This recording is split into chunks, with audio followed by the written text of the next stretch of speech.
We used to be a team no one respected. We used to be a team no one feared. That was then. This is now. First victory of the year on the line. Goff's got it. Back, looks, throws, end zone. Yes, caught! You know who we are. 10, 5, end zone! Touchdown, Detroit Lions! And you know where to find us. We won't be far. We'll be on your front porch waiting for you. We are the New Era Lions. And we are driven by Detroit. Hello, everyone, and welcome to this absolutely special edition of the Detroit Lions playoff game. We're doing it here on Motor City Mania. I've got with me my good pal and buddy, DC 8091, who is drinking that West Virginia moonshine. You're goddamn right. Let's rock and roll. So, as we already know, the Lions game doesn't start for about another 15 or so minutes. However, though, we also know that if you've been paying attention to the NFL, the Packers beat the fraudulent Cowboys, and now the Packers are going to be the number 7 seed playing against the 49ers as the number 1 seed at their place, which means this, my friends, if you haven't put the math together, if the Lions win this game against the Rams, they will have a home playoff game by default next week for the divisional round because our seed is higher than both the Eagles and the Bucs. At which point, then, we've already beat the Bucs, so we can beat them again at home. And the Eagles are not all that particularly scary, so we can beat them, which means we could potentially go all the way to the conference championship game this year. But it all rides on tonight. Which is why we should all be drinking moonshine. Exactly. Because the way I look at it is this. Packers, thank y'all for beating the Cowboys and getting to go up against the freaking 49ers. However, though, I will say this. Packers, they had their chance. They had their moment in the sun, but they ain't beating the 49ers next week. They are not beating the 49ers. My Packers friend agrees with you. But I do think we match up well against San Francisco. Exactly. And now everybody's talking about it. I've been listening to it on Football Night in America here. And everyone's now talking about, maybe the Cowboys go out and hire Bill Belichick. I'm like, oh, good Lord. Well, Belichick's going to Vegas. We all know that. Well, here's the thing. Here's the thing about that. There's one particular person that could potentially make that whole situation unprecedented, and that's Max Crosby, because Max Crosby has stated that if anybody but Antonio Pierce is hired for the Vegas Raiders, he will demand a trade. And I'm like, okay, then let's put in a trade offer for him. Could you imagine Aiden Hutchinson and Max Crosby on that defensive line? And James Houston. I mean, and Pascal. And yeah. You would have a literal monster. And I'm just simply saying, the way I look at it is this, is that the Raiders would be foolish not to hire Pierce because he did something that nobody thought was possible with the Raiders after how dysfunctional they were with Josh McDaniels. He made them a competent, competitive team. I think he deserves the chance to run it back.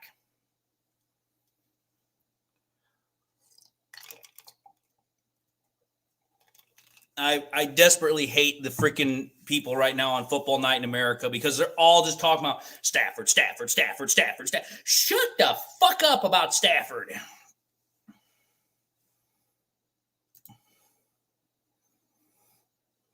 DC, your mic isn't connected for some reason. Sorry, let me fix that. No, Stafford is 40-year-old with a broken back, and they didn't give a shit about him when he was in his prime. Well, so all of a sudden, now he's good. What the fuck? The way I look at it is a very simple one. It's like, listen, do both of these teams match up really well? Yes, they do. But to me, it's like, I can't understand why so many people are so adamant about the Rams beating the Lions. It's like, great, you got Matthew Stafford. Whoop-de-doo. You're talking about a Lions team that has an offense that's better than the Rams.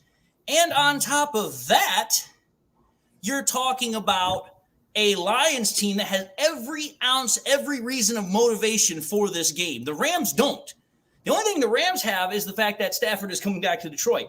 The Lions, first home playoff game in 30 years. First chance at a playoff victory in 32 years. The ability to get revenge at their former franchise quarterback. It's like, dude, you have any amount of narratives here. It's like, I don't understand why so many analysts are like, oh, yeah, the Lions are going to lose to the Rams. Because did you see that ESPN panel yesterday? All of those crackers freaking decided to say, hey, we're going to have the Rams beating the Lions. And it's just like, wait a minute here. It's LA. They always love Sean McVay. I mean, it's ridiculous. Well, I don't get it. It's like, Dave, which coach would you rather pay for, McVay or Dan Campbell? I'd rather pay for Dan Campbell. He actually any football player would. I mean, any football player would rather play for Dan Campbell than Sean McVay. I mean, that's pretty cut and easy. So that we need to be rocked, but I think we will be fully rocked and ready to go. Well, again, I have no doubt in my mind that Dan Campbell and these players are all locked in. I have no doubt about that. For me, it's like, listen, all of the motivation, all the motivating narratives, factors, everything you want to call it is on the Lions to win tonight. And it's like, listen, for me, it's just like, I can't think of any reason why the Rams win this game, because to me, it's like, okay, here, do they have the better offensive line? No, they don't. Do they have the better receiving core? I actually think they've got an even receiving core to us. Do they have the better quarterback? No, pretty much matches up fair to fair for that one. Do they have the better defense? Maybe slightly, but again, it's not like anything super serious. Not much. I mean, our offense is better than their defense way more than their offense is better than our defense. Well, the way I look at it is this. How many times did people count us out last year and this year in certain games and we still won? Nobody predicted us to beat the Chiefs. Nobody predicted us to freaking win a lot of games that we won. Yep. They most thought we would be in the middle of the pack and maybe make the playoffs if at best. So fuck them. The way I look at these guys. The way I look at it is a very simple one. It's like, listen, you know what? Let everybody think that Stafford and the Rams are going to win. Let everybody think that they're going to spoil the Lions, whatever. That's what they're going to think. They're entitled to what they think. But here's what I know.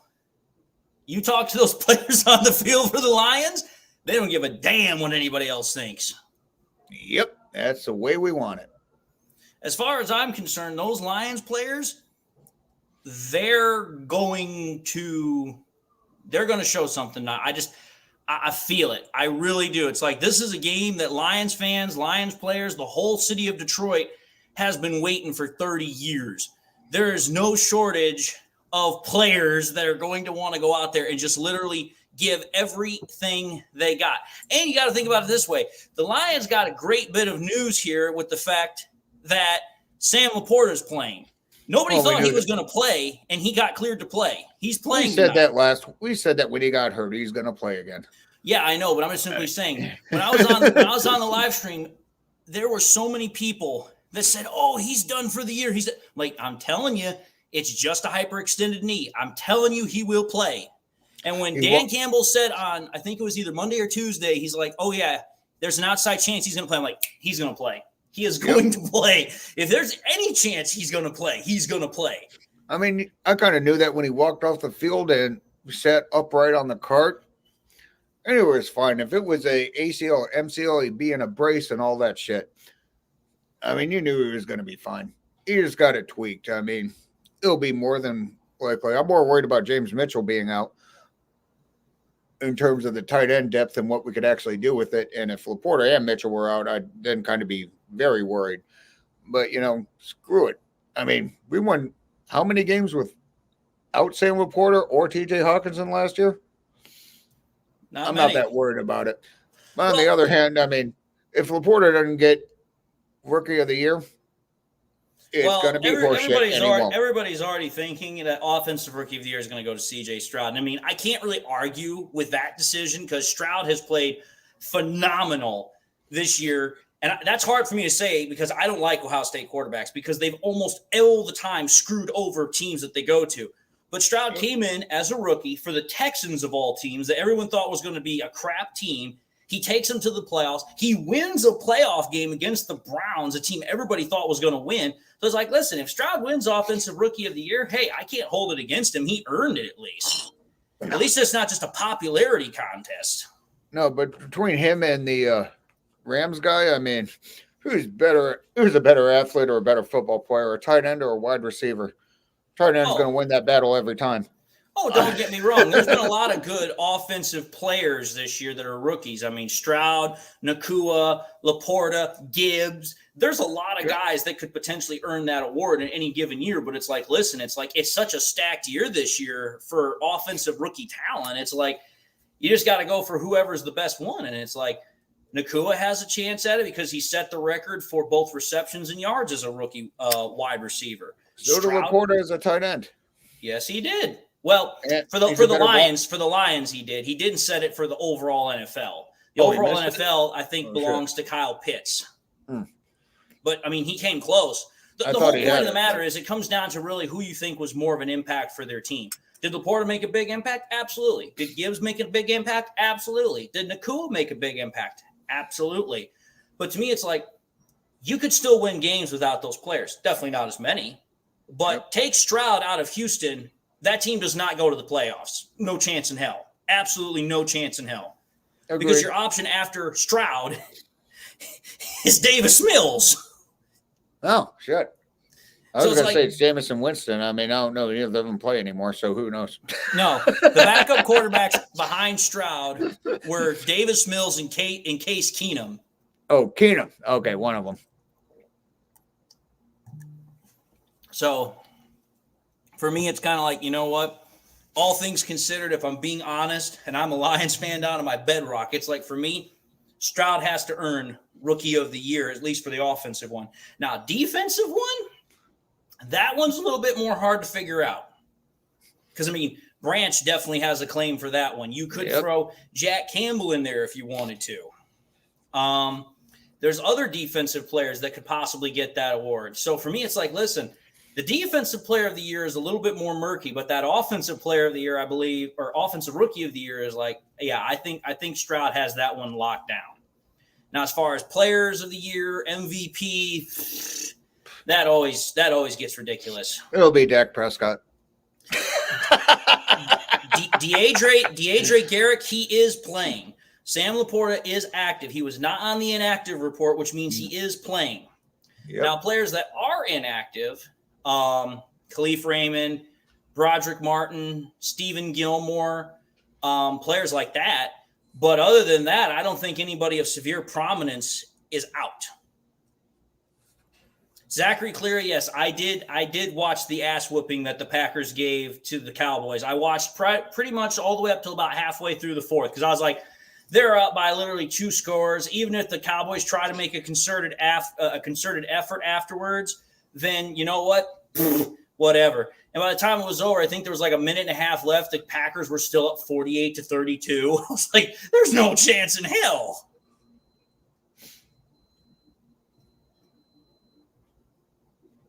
Braylon Dennis, Dan Quinn's not getting fired by the Cowboys. He already knows that he's a head coaching candidate. He's got head coaching interviews. Even if the Cowboys were to fire him, he'd instantly get hired as a head coach probably somewhere else. Dan Quinn's one of the hottest names right now for potentially getting a head coaching job. Same thing with Ben Johnson. Same thing with Raheem Morris. Hell, even Aaron Glenn. So it's like, listen, there's no way the Lions are going to get him for a DC job. He's going to be a head coach again somewhere else. It's just a matter of where. Or it could be a GM. Sorry, I doubt Dan Quinn's going to want to be a GM. Sorry, wrong Quinn. Yeah, Bob Quinn, different story. I had to. I'm sorry, I really had to. The way I look at it is very simple. We already know the Patriots have hired Gerard Mayo to be their head coach, which I think was a mistake, to be entirely honest. Yep. I don't think he's got enough. He doesn't have any other experience as a coach other than being a linebackers coach. He has no experience as a defensive coach, a defense coordinator, no experience as an offense coordinator. Hell, no even experience as an assistant head coach. So to me, it's like, I think that decision is going to come back to bite them in the ass because at least with Dan Campbell, he was an assistant head coach with the Saints and he was an interim head coach with the Dolphins. But how many Super Bowls has Campbell been to? 2? One with the Giants, one with the Giants and one with the Saints. Yes, one with the Giants that he lost, one with the Saints that he won. Yep, one with the Giants as a player and one with the Saints. So, yeah. Well, the way I look at it is very simple, is that Patriots have already filled their role. Chances are highly likely that I think the Chargers are probably going to hire John Harbaugh, because it's already been expressed that Harbaugh has a lot of interest with that team. They just interviewed him. I think the Raiders sign Antonio Pierce. So, okay, at that point, you've got 5 jobs left. You have the Falcons game. You have the Falcons position. You have the Commanders. You have the Seahawks. You have the Panthers. Panthers' job is the fucking toilet of the NFL. Nobody wants that job. Really, the only job anyone would legitimate sense would take would be the Seahawks. That would be the only job I could see anyone taking. Or that'd be like, yeah, fuck that. I'm not going here and, unless you pay me enough to where I never have to work again for a year because I'm going to get fired. I mean, what else are you going to do? The way I look at it is a very simple one, is that, you know what? Somebody's going to take the Panthers job. Somebody's going to take it. But for me, that job is just one that nobody's going to want. And it's going to be a hard sell for the Panthers to try and get somebody to want to seriously take that job unless they dole out a lot of money. Because it's like, listen, do you have a young quarterback? Yeah, you do. But let's see here. He's literally like 5'9.5". Yep. And then on top of that, do you have a wide receiver? No. Do you have a running back? No. Do you have an offensive line? No. Do you have a defense? No. So in essence, the Panthers have nothing. They're going to have literally nothing to work with. I mean, their focus should be hiring a GM and say, coach be damned, at least for the next couple of years. But they need to hire a GM to build that damn team. Well, we'll see. We'll see what happens. All I know is that the jobs right now to pay attention to, are the Seahawks, the Chargers, and the Raiders. Those, I think, are the top 3 jobs right now that remain. All right, and kickoff is away. The Lions did not win the toss. The Rams did, and they elected to defer. So the Lions are going to receive it. So out comes the Lions offense to start the game. Let's fucking go. Oh, boy. I literally, I want to just like, I got so much energy right now. It's just like, let's go. All right, here we go. Goff under center.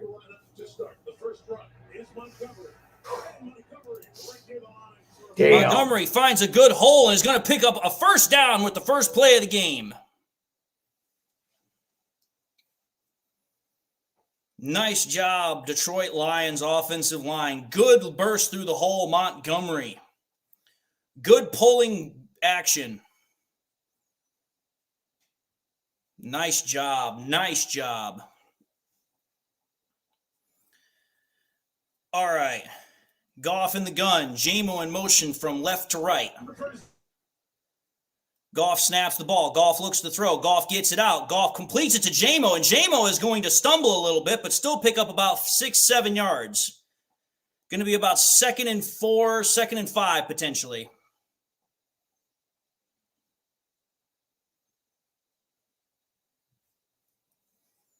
They're showing right now Jared Goff's numbers. 2nd most prolific passer in terms of yards this year. Tied 4th in the league in terms of touchdown passes. Top 10 in passer rating as well. Goff under center. St. Brown in motion. Goff pitches it to Montgomery. Montgomery finds another good lane. Going to pick up 6 yards and another first down for the Detroit Lions.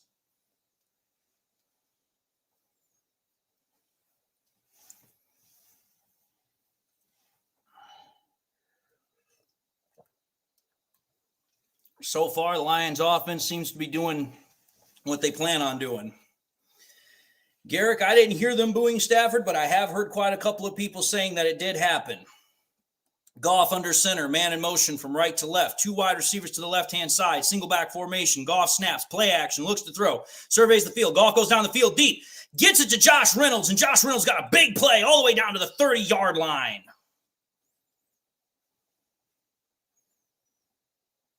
Nice in-breaking pattern there by Josh Reynolds. Good play action.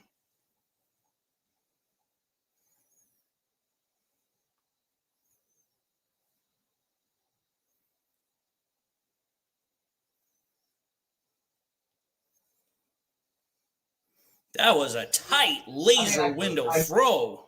Because I don't listen to.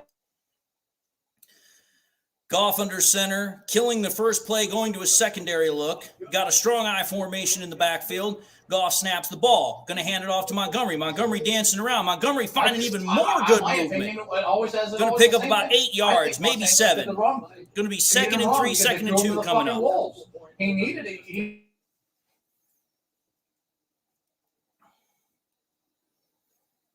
Penei Sewell doing an excellent job setting the edge, giving good run blocking and pass blocking for the Detroit Lions. Nice job by Kabinda there, too. Mm-hmm. So much for getting cut. Goff under center. Man in motion. Goff snaps. Quick pitch out to St. Brown. St. Brown is going to pick up a first down. Lions are now in the red zone. And coming to the stage, we have Coach Adam Taylor. How's it going, Coach? Yes, sir. What's up, fellas? What's up, fellas? We here. We here now. You know, we're just living the dream right now. We here now. Ain't no turning back from here, fellas. We just gotta just pray for a good game and nothing catastrophic to happen on going against us, and we're good. Man in motion. Goff snaps. Goff looks to throw. Goff steps up. Goff gets it to Laporta. Laporta is going to make it all the way up, about 2 yards short. Going to be a 2nd and 2 coming up. Start getting your quarterback. This is going to be a long day for them. Damn. I was expecting that to be an end zone shot. Nope, don't need to. Be methodical. Trust the process. Be methodical. Walk it down and score. Again, think about what the Packers did with Dak and the Cowboys. They kept that offense off the field as much as possible. It's the same thing here. The less you have Stafford on the field, the better. 2nd and 2 for the Lions. Goff under center. Single back. 2 wide receivers to the right. Man in motion to the left. Goff snaps the ball. Play action. Throws it to St. Brown. St. Brown fighting. Actually, that's Josh Reynolds, and he's going to get down all the way to the 2 or 1 yard line. Good job. Man, Fake pitch action on the play action. Goff gets it to Reynolds. Almost gets the first touchdown of the game. Look for Glacius game. He's already on fire. Goff hasn't missed so far. Goff is 5 for 5 with 51 yards. Different Lions team. 1st and goal for the Detroit Lions. St. Brown in motion to the right-hand side. Single back formation. Goff snaps the ball, hands it off to Montgomery. Montgomery's driving for the nope, didn't get it. He's about a half a yard short. Same play. It's going to be 2nd and goal, and the Detroit Lions just announced touchdown Montgomery, so Lions score. I must be about a play behind because it literally just came across Twitter that the Lions scored. And Braylon Dennis is saying touchdown Lions as well. So the Lions have officially scored. They are now on the board 7-0 over the Rams. St. Brown in motion, same formation, literally the same play, and Montgomery just literally pile drives it in. There you go. Lions touchdown. There it is, baby. First playoff touchdown. And look at that. Think about that. Think about that. The Detroit Lions literally were balanced. Every pass they had a run. Every run they had a pass, except for those last 2 plays. My daughter just texted me, first touchdown for the Detroit Lions. I love it. First playoff touchdown at the crib. Well, think about it here. Think about it. You know this, Coach.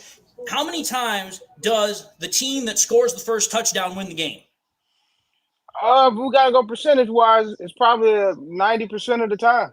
Exactly. Look what happened with the Packers. They drove down the field. They took the first touchdown. Their defense came out. Then they got another touchdown. They were already up by 2 scores. Now it's up to the Lions to go out there to get the stop. So then that way the Lions offense can come back out, get another score, and then they're up by 2 scores already to start. Yeah, we got to get the stop. That's the biggest thing is what is the game plan that Aaron Glenn has put together? Well, here's the thing. Here's what you really got to think about here. Ben Johnson did a beautiful job with his play decisions on that first drive. How much you want to bet they spent all week scripting that drive like they did the first drive against the Kansas City Chiefs to start the season? I've been willing to bet you money that's exactly what they did. Yeah, I believe that because it was too clean. Oh, by the way, I wanted to show this to everybody. It's been on my pre-recorded videos, but look what I got. What is that? This is a custom-made Detroit Lions pen. Nice. That's nice. And literally right here in the middle, if you can take a really close look, it's that got naked lady. No. That'd be pretty cool if it was. Got the lines. It's got the lines on a football field. Cool if it was. Literally, it's got pass lines. And I'm pretty confident you guys all know who this is supposed to represent. Barry Sanders? Yes, sir. Hey, that's nice. Custom-made pen. But, all right. With that having been said, we are officially at the commercial break. Lions are up now 7-0 to start the night. Good way to start the night off. Damn, I'm too excited to sit down right our now. roads potentially now go through Detroit. We just got to do our part. I was about to say, think about it here. Think about it. Again, I was telling DC this earlier, but if you have the Lions win this game, they automatically, by default, because they have the higher seed between the Eagles and the Bucks, will have another home playoff game for the division round, which then means the Bucks come back to play us, which we already beat them on the road, or we play the Eagles, who are absolutely falling apart, which then means, okay, we got a good shot of winning that game. Now we're in the conference championship. Who we play? Probably the Niners. Probably the Niners. But I wouldn't be surprised if Green Bay show up like that, and if San Francisco is a little rusty, they could be in trouble. It's possible. It is very possible, but holy shit, they already put the banner up. Yeah, they put the banner up. They put the banner up 2 weeks ago, DC. 2 weeks ago. The banner went up 2 weeks ago. Literally, the banner went literally the first week after we won the division. They wasted no time getting that damn thing up. They're like, oh, yeah. That's why Jared Goff said, oh, yeah, that banner out there, we're going to hang more of those fucking things. All right, and the Lions have officially kicked the ball off, and it's going to go out the end zone. Damn, even the Capitals didn't raise the banner that early. I know. And here come the boos. Here come the boos. Here we go. He thought it was going to be love. I don't give Boston a lot of credit most of the time. That's one thing I'm glad they didn't do. They did not raise the price. Now I can hear the boos. Now I can hear the Lions booing. Soon as Stafford stepped out on the field, I heard the boos. Yeah, he thought it was going to be home sweet home. All right, here we go. Stafford under center. Man in motion. Stafford is going to snap the ball, hands it off to Williams, and Williams is going to pick up about 4 or 5 yards. Going to be 2nd and 5 coming up for the Rams. Okay. Is that Cam Akers? No, that's Kristen Williams. That's Kyron Williams. I'm being a smartass. I'm just kidding. No, I know, but I don't even know if Cam Akers is still with the team or he went to Minnesota. He went to Minnesota. He went and to then he got hurt again. That's exactly what I thought. I thought he went to Minnesota. Fantasy football cancer. All right, Stafford under center again. Man in motion. It's Cooper Kupp.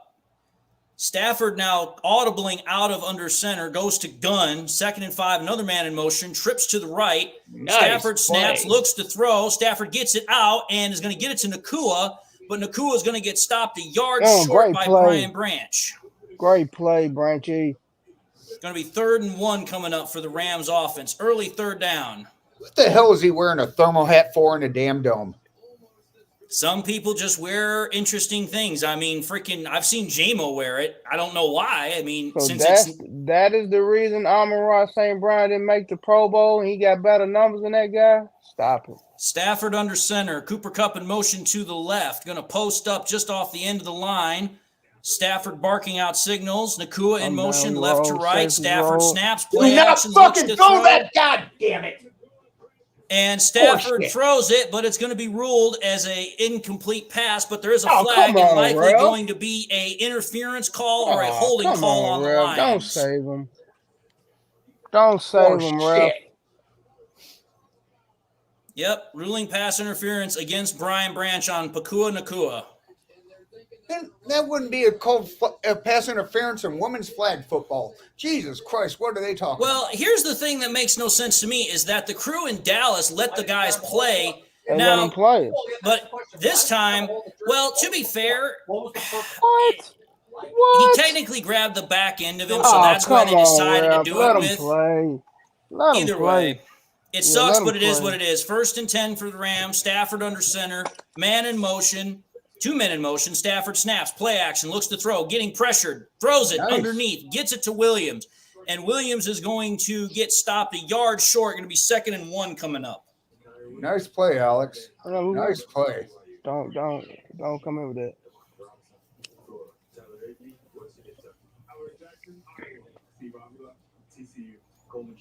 Now they're going through the Rams. They're going through the Rams offensive lineup.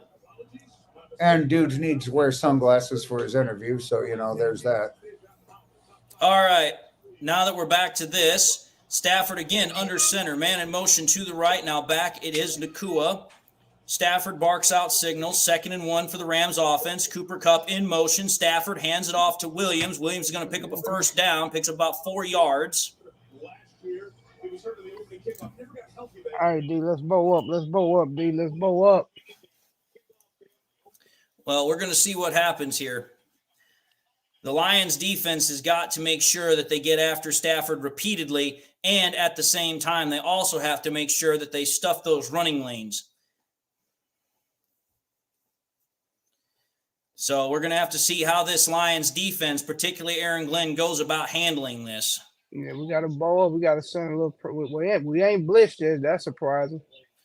Not yet, anyway. Stafford under center, man in motion, left to right. Stafford snaps, play action, throws it, sidearms it to Higbee, and Higbee's going to be tackled. Going to be about 2-3 yards short. Going to be 2nd and 3 coming up. I will say this: brought Sutton on a cornerback blitz. Stafford throwing that sidearm throw like he's always been doing. With the no look. Just got to know where the guy is and throw it in his general direction, I guess. No That's what look. Stafford's been doing for a long time.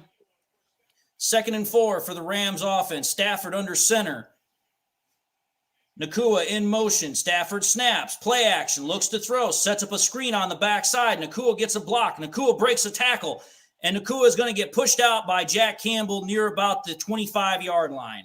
Yeah, it's going to be a shoot. Actually, Got closer to the makings of a 15. Pardon shootout. me. I had the wrong number. Big time screen set up there for Nacua.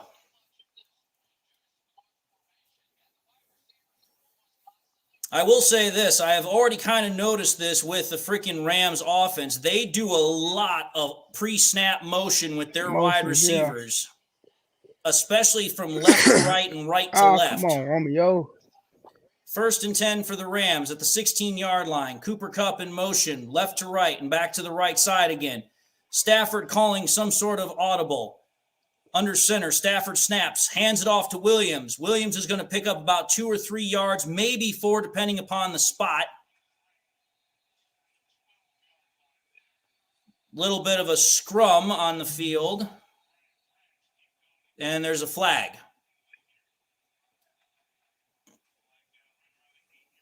Question is who's the flag on? Should be on the Rams with number 18 doing the extra blocking. Penalty is on number 31, Kirby Joseph, personal foul. Oh, come on. You gotta play more discipline than that. We're about to see what's going on here. Yeah. Oh, that's what. He threw him off the pile. He threw him off the pile. Yeah, you can't do that. That's stupid, but you can't do that.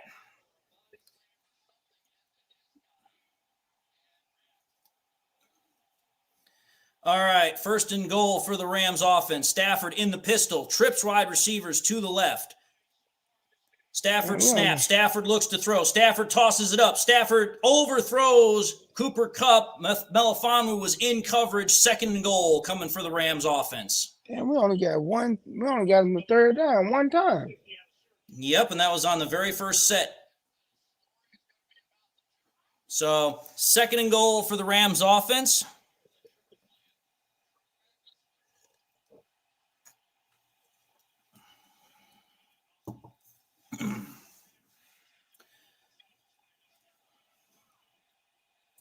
Stafford again in the pistol. One wide receiver to the left, one to the right. Stafford barking out signals. Cooper Kupp in motion to the left. Stafford snaps, quick looks to throw, getting pressured, throws it underneath, and almost tipped in the air by freaking Anzalone, but again, incomplete. Going to be 3rd and goal coming up here. Let's go, D. 3rd and goal coming up for the Rams offense.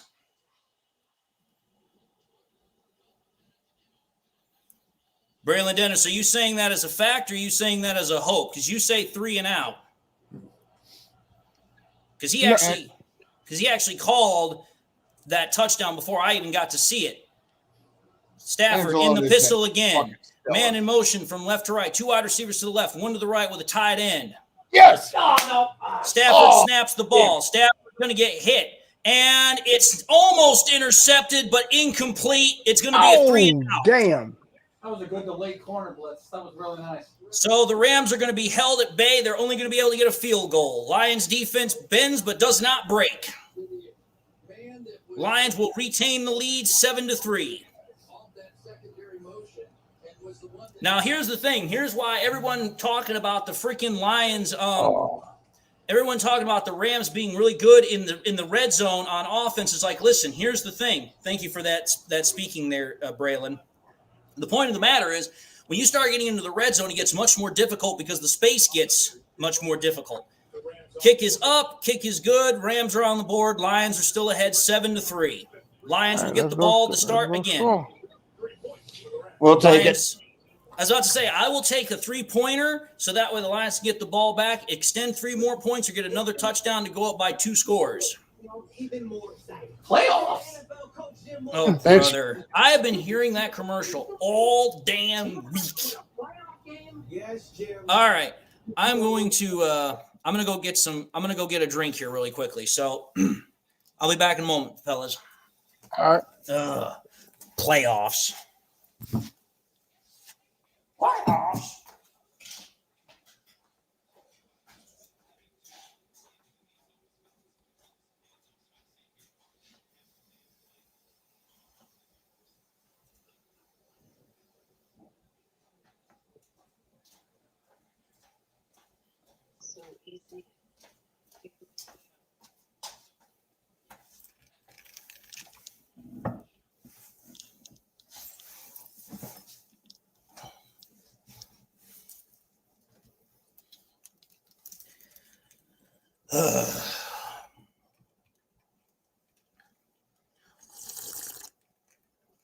All right.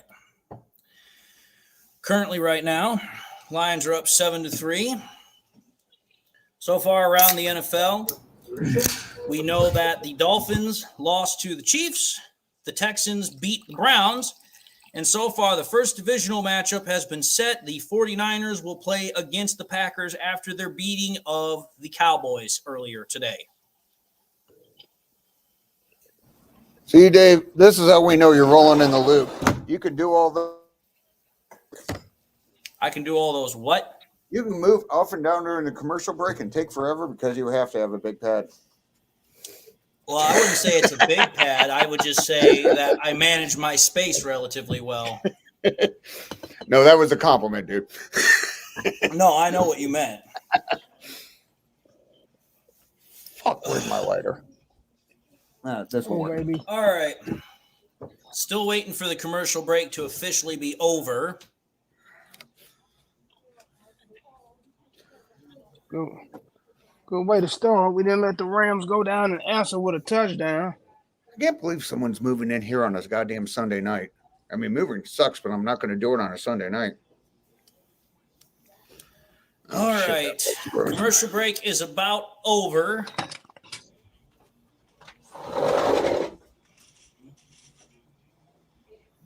Definitely want to visit that at some point in the future.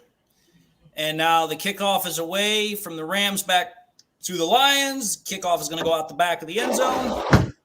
Lions are going to take over at their own 25. Let's go, fellas. Javidium, could you please knock it off? You're spamming the comments. You do that one more time, I'm going to put you in timeout. Hey, Coach. What's going on, brother? Cheers He's got for some some West Virginia moonshine. Ooh. I don't fuck around, son. I see. I was with you in spirit. Goff under center, brings a man in motion, play action. Goff looks to throw, dumps it down to Gibbs, and Gibbs is going to pick up, looks like 3 yards, maybe 2, depending upon the spot. Could be 3. Yep, it's going to be 2nd and 7.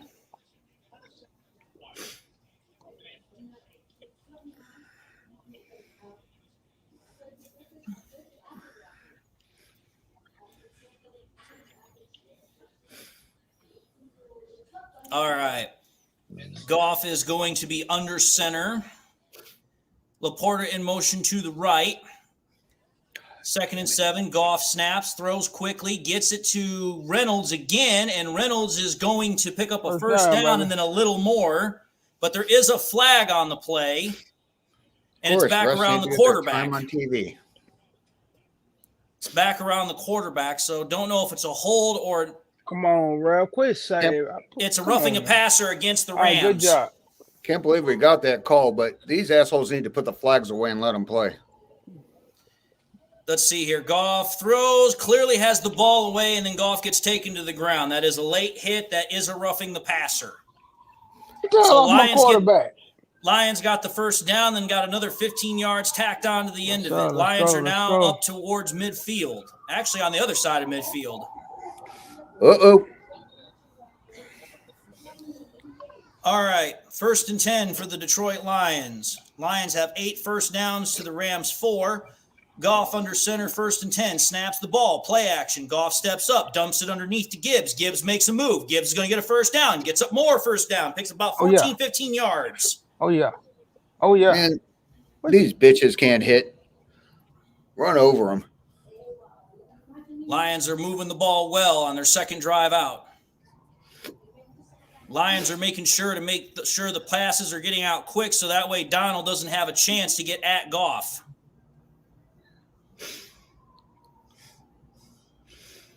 Gibbs taking good cuts to the one side to make moves. All right. Goff under center again. Goff brings a man in motion. It's going to be Laporta. Goes back from right to left. Going to be a pitch to Gibbs. Gibbs is going to find a cutback lane. Gibbs is going to pick up about 3, maybe 4 yards, but there is a flag on the play near the line of scrimmage. Probably going to be a hold. Who? Man, shit. Come on, these goddamn refs need to take themselves out of the goddamn game pretty good. Holding on quick. Frank Ragnow, the center.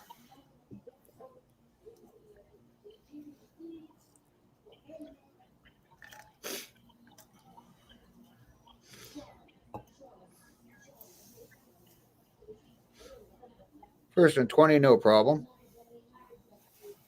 Well, told you. Laporta in motion from right to left. Goff in the gun, 1st and 20. St. Brown now in motion to the right. Goff snaps. Goff looks to throw. Goff throws down the field deep. Got it to Reynolds, and Reynolds all the way inside the red zone, down to the 10-yard line. Yes, sir. Get the block. Get the block, Saint. Man, Josh Reynolds is going crazy right now. No shit. That's what I said earlier. Reynolds is going to have a hellacious game. Reynolds? Goff hasn't missed a throw yet. Every throw he's thrown. And Braylon Dennis just said that Gibbs now has a touchdown. The Lions are now 14-3. I tell them stop doing that. Tell them stop doing that. Hey, I'll take it. I mean, I'm not going to complain. No, I'll take it. I mean, those bitches can't tackle our speed back. Gibbs dancing. Gibbs finds the hole. Touchdown, Gibbs. Yes, sir. Think about that. 2 rushing touchdowns to start the game. Goff is 9 for 9 to start the game with over 100 yards passing in the first quarter. And Braylon, you're fine. I love it. I love good news. Those bitches can't tackle our speed back. Lions are now up double digits. You're all right, Braylon. Don't worry. We're razzing you. We're giving you a little bit of crap. Yes, sir. Kick is up, and kick is good. Lions are up 14-3. Whoop, whoop. Yes, sir. I love it. Sir. Man, Look at the Lions. They're all focused, all hyped up, all ready to rock and roll. And I'm looking at freaking McVay over here, and he's just like, what the hell? Yes, sir. Yeah. We ain't the same. We're not the same Detroit. You got to be able to match that offense. I've told you all week we're going to beat this bullshit circus sideshow of freaks who live in that fucking hole they call LA. Here's the funny part here. I played the whole Madden season and not played it. I simmed most of it, but I put in the actual results. Like, you can force matches for games in Madden. So I got all the way to the wild card game with the Rams. I then played that game, and I won the game 35-0. I don't think that's going to happen here, but I already know it's not going to happen because the Rams already scored. But still, Lions are already out and running. They've got 14 points on the board in the first quarter. Sorry, guys. I just saw Tool this week, which is one of the best shows I've ever seen. So I'm totally in Tool mode. So if I quote Tool all day, I'll be fine. Well, I'll tell you this right now. There's the movie that just came out. I don't know if you guys have seen ads for it. Napoleon with Jaquan Phoenix. Yep, need to see that one. I want to see the new one with. Is it Emma Watson or who's it? Emma one. It's Emma Watson. No. There's a movie with like William Dafoe where he builds a Frankenstein and turns her into a nymphomaniac. I don't know about that. Emma Stone. That's the Emma. Oh, well, all I know is I want to see the Napoleon movie because I just got done watching. Have you seen Peaky Blinders, DC? A couple episodes. I need to sit down. It's one of those I need to sit down and absolutely binge. I just haven't had the focus of it. But apparently the lead character is a medieval or 1800s, whatever year it is, version of me. Yeah, so I need to see that. He's a badass that literally doesn't give a fuck about most people. But the point is, I have better hair. The guy that plays that actor, he played in the movie called Oppenheimer, the guy that built the atomic bomb. And I just watched that with Robert Downey Jr., and that movie is awesome. He also played the Scarecrow in the first Batman. I don't know that. I did not know that. Well, in the first Christopher Nolan Batman, he played the Scarecrow. He's a Aaron Donald over there trying to pump up his guys.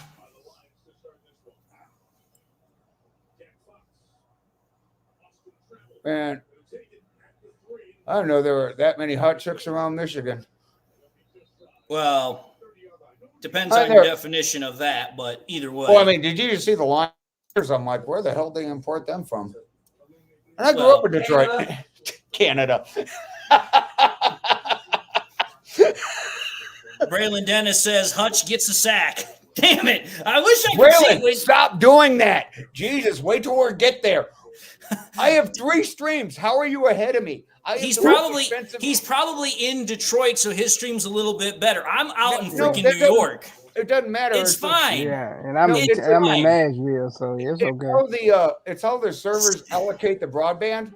Nice run, Stafford in the pistol. Stafford looks to throw. Stafford trips, and Hutch gets him. That's nice run, Stafford. Braylon says that he's on the local channel. That's why That's why. Yeah. Because it gets it first before the online streams. So Stafford literally tripped over his own 2 feet. Actually, no, he didn't trip over his own 2 feet. His cleat got caught in the turf. His cleat got caught in the turf. Damn, he should have fumbled. Well, it's not as bad as Dan Orlovsky, but you know. Yeah.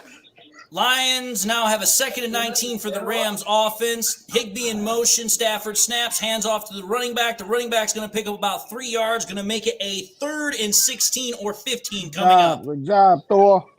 Good job, Thor. The way I look at it is this. After seeing that 3rd and 30 from the Vikings, I do not care how long down and distance is. Stop them. Yeah. Call Aaron Glenn, tell him don't rush everybody up the middle and leave the middle of the field wide open like he tends to do. What the hell is that beloved written on the back of their helmets for? I don't know. I think it has something to do with like the thing 2 years ago, end hate, stuff like that. Stafford in the gun, 3rd and 16. And I think Stafford's going to set up. Stafford's going to throw it down the field deep, and it is complete. God and damn. It is a first down, and that is going to end the first quarter. Way to go, Aaron Glenn. I knew it. I told you, don't blitz up the middle of the field. Don't blitz through it. Stafford trips over his own 2 feet and then slings it to pick up a first down. Golly, play coverage, man. Tell he blitz every third down. Aaron Glenn is a book. No shit. All right. Well, with that being said, now we're just going to have to wait until the game comes back from the quarter break. That's all right. We're good.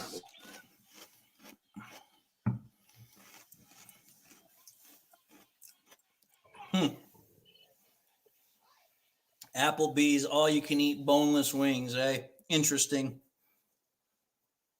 If their wings were any good, maybe.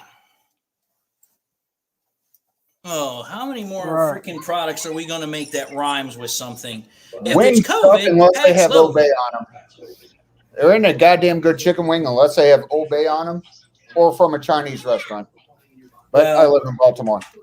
I'm just going to say this. Like, when it comes to chicken wings, if you're looking just to buy something and not do the work, I mean, Wingstop, if you're in the South, is a pretty good option. Buffalo Wild Wings quality has gone down, but it's still a decent option. But if you really have good chicken wings, you got to do it yourself. You have to do it yourself. Yeah, I agree. It's kind of the same thing with fish. Like, if you're going to do a fish fry, you can go somewhere else and somebody can fry fish like a restaurant, but it's not the same as if you get a fryer vat, get your own oil, make your own batter, get your cod fillets or whatever you're going to do, and then you go from there and make it. Or if you want wings, come to Baltimore and get Obey wings. Or your local Chinese restaurant, because Chinese restaurants always have killer wings. But Obey wings, can't beat them. Well, no, I'm not going to say that. How are we going to beat Obey wings? Well, I've never had Obey wings, so I don't even know what that is. Obey? The spice Obey? No, I've never had that. Oh, it's delicious. Oh, man. Yeah, it's in every grocery store, just more prevalent here in Maryland. I mean, Maryland, we put Obey on everything, including cornflakes and shitty beer.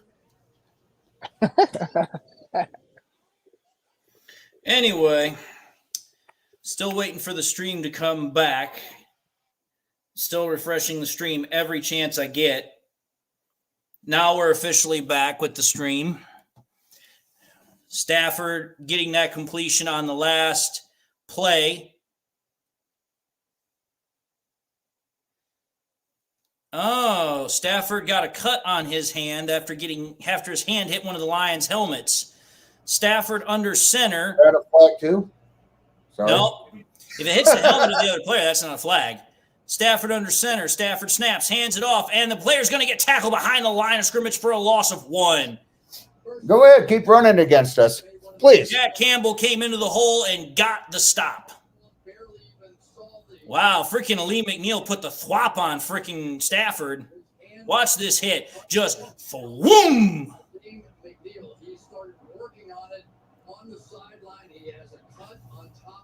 How does Vildor always end up in single coverage? Don't know. Aaron Glenn. Well, that's definitely the reason why, but still. Stafford in the gun. Higbee in motion from right to left. 2 wide receivers to the left. Cut back in motion to the right. 2nd and 11. Stafford looks to throw. Stafford gets it out quickly. Staff throws it to Nakua, and Nakua is going to be about a yard or 2 short. It's going to be 3rd and 1 or 3rd and 2 coming up here, depending upon where they spot it. I know we ain't getting pressure on us. Say we got Romeo Okoro. So they gave it a 3rd and 1, but it's a long one. How was Chris Collinsworth on his knees for Matthew Stafford for the first time in 20 years? He normally hated Matthew Stafford. Stafford is going to be in the gun. Cooper Kupp in motion to the left. Empty formation. Nakua in further motion to the left. Stafford drops back, looks to throw, gets it out, goes deep. And Nakua is wide open and touchdown Rams. Beat Cameron Sutton by a mile. Cameron Sutton got absolutely torched. He's been getting torched since Dallas. And I'm like, why are we not back playing coverage? Damn, Aaron Glenn. Get these dudes out of man coverage. We can't play man. Well, it's not even that. It's just, again, Sutton's supposed to be the best cover corner that we have. And did you see that? He literally bit so hard on the inside fake that Nakua literally was by him in 2 steps upfield, and there was no safety help on the backside. Absolutely none. It looked like he was blitzing. 2 of our best cornerbacks and 2 of our best DBs, Cam Sutton and CG, could not freaking stop a rookie. Think about that. Nakua beat Cameron Sutton and CD Deuce. And now the Rams are down only by literally 4 points. A damn 3rd and 15. I tell Aaron Glenn, boy, I tell you, he should can't take the fun out of a party. That's what Glenn does.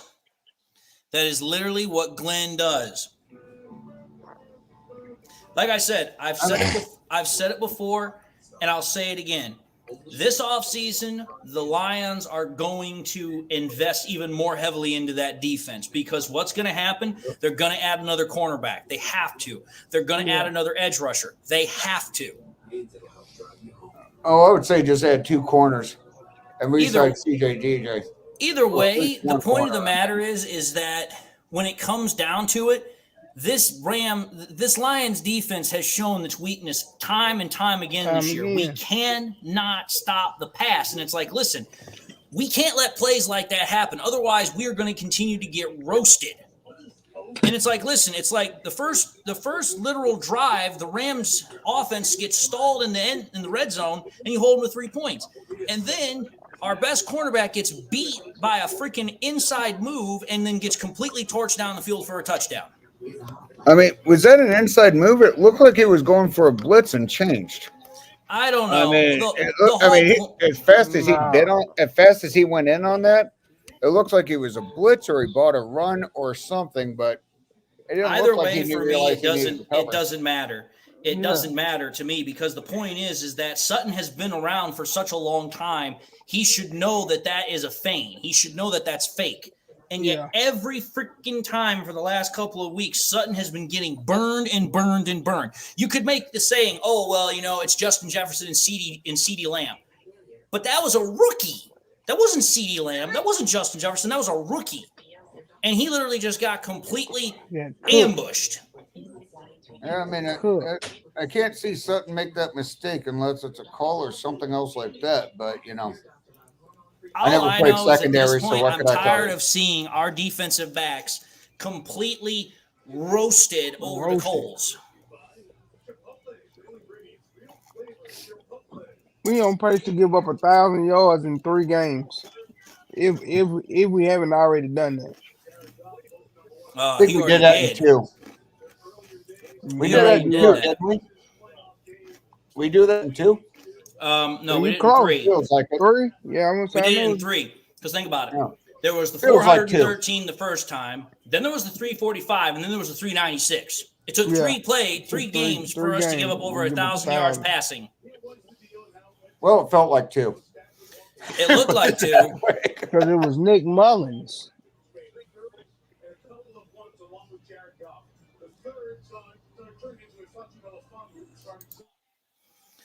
All right. Right now, they're showing what happened after the trade for the Lions and Rams with Goff and Stafford and how all the picks have been turned into players. Yeah, I forgot Broderick Martin was even on the team. Stafford got the ring, but it doesn't matter. And Montgomery with another first down run. Picked up another 11 yards. Lions' running game is just going to work. Excuse me. The Rams young on defense too, so Lions are just doing a great job with run block assignment up front. Turn this shit into a street fight. They can't compete with us when it comes to muscle. Goff in the gun, Laporta in motion. Goff snaps. He's going to hand it off to Gibbs, and Gibbs is going to pick up another 5 yards, maybe 6 yards. It's going to be either 2nd and 5 or 2nd and 4. And that's not Gibbs, that's Monty again. Pardon me. Either way, it's another manageable down and distance. It's going to be 2nd and 5. DC, could you turn that down just a smidgen? Thank you.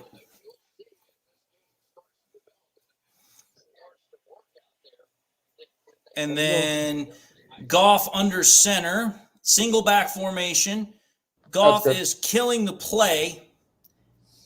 Goff snaps. Goff does a play action, looks to throw. Goff goes down the field deep and is going to get it to J-Mo. J-Mo holding on for a tough catch.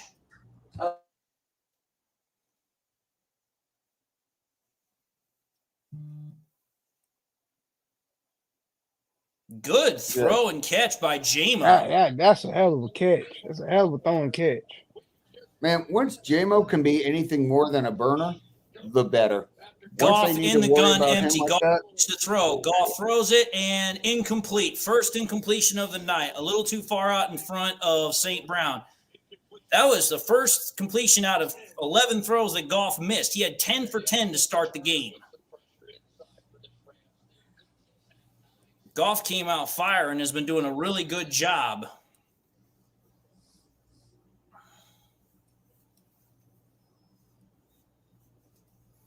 Goff in the gun.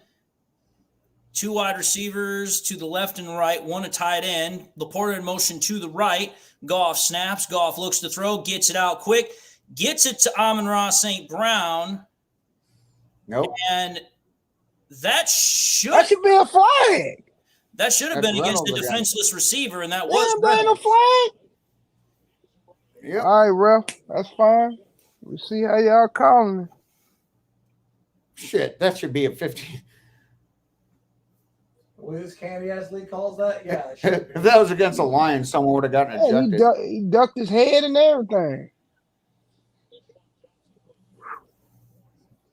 Goff in the gun. Laporta in motion to the left. Goff snaps. Goff looks to throw. Goff throws down the field. Goff gets it to St. Brown. St. Brown breaks a tackle. St. Brown making some more moves. Going to get inside the 30. Yes, sir. That's how you play football. I'm telling you, they can't outmuscle us. Okay, we put them all blue uniforms on. Look at that shit. I mean, they stopping everyone around. St. Brown is a very strong, tough guy. He is not going to let anybody just take a ball from him if he can help it. Goff snaps. Goff looks to throw. Goff gets it to Jahmyr Gibbs. Gibbs is going to dance around. Gibbs gets a first down. Gibbs is going to get it to the 10-yard line. Dude, when your speed back runs over people, what the fuck does that tell you? Tells us we're tough and we don't give an F. Oh, I mean, more than just a speed back. You have a hellacious player. I mean, he's a running back with speed. Yeah. Damn right. That's what that means. He's a running back with speed. So the difference. A fucking weapon. Goff led Jahmyr out there. Jahmyr got the catch, and that was a great play. Goff under center. St. Brown in motion, and 5 yards is coming on the line. Is going to be on the Rams for an encroachment against Donald. Lions are going to get a 1st and goal, and it's going to be 5 yards closer. So it's going to be 1st and goal from the 5. Let's go. Let's go. In their head. They're keeping Donald away from Sewell, aren't they? I haven't seen him on Sewell much. Nah, he's been on Glasgow, Rig. Now he's just been going from 1 tech 1st to and 3 4 tech. for the Lions offense. Goff is killing the original play. It's an I formation. Got the quick out to St. Brown. Right tackle, right? Mm-hmm. Yeah. Goff snaps. Goff hands it off to Monty. Monty's going to get tackled right at the line of gain. It's going to be 2nd and 4, maybe 2nd and 5, depending upon the spot. Man, we got one-on-one with St. Brown, man. That's his patented out route. We need a touchdown right here. Damn, a field goal. In all fairness, that was a hell of a play by the Rams D-line.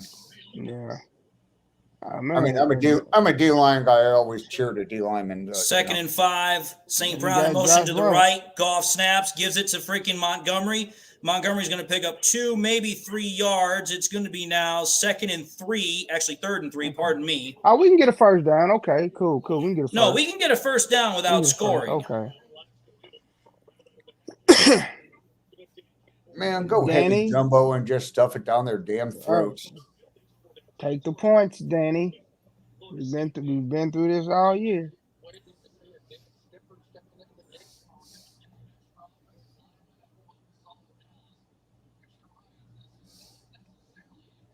He be better off putting somebody in fullback other than Goff under center. Right. St. Brown in motion to the left. Goff snaps. Goff hands off to Monty, and Montgomery is going to pick up maybe 2 yards. Maybe, going to get him 2 yards. We going for it. So then. It's going to be 4th down coming he's up. Going for it. He's definitely going for it if this is the call. Well, we're going to see what Campbell does here. Yep. He just said go jumbo. You can read his lips. He just said go jumbo. Well, I hope Skipper made it goddamn is in clear for he's this eligible. play. He did. He rubbed the sarcasm. Yeah. You got to do this now. You can't just come straight up.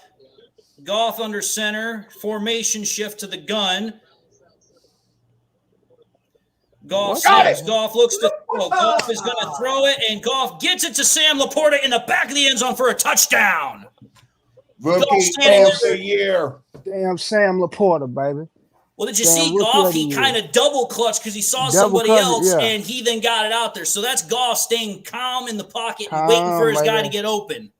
Goff knew exactly what he was doing. Everyone bet on that. Well, think about this. That's not 1. That's not 2. That's 3 straight drives the Lions have gone down and scored touchdowns. 3 of them. Yep. Yeah, Goff actually did 2 double clutches there. Double.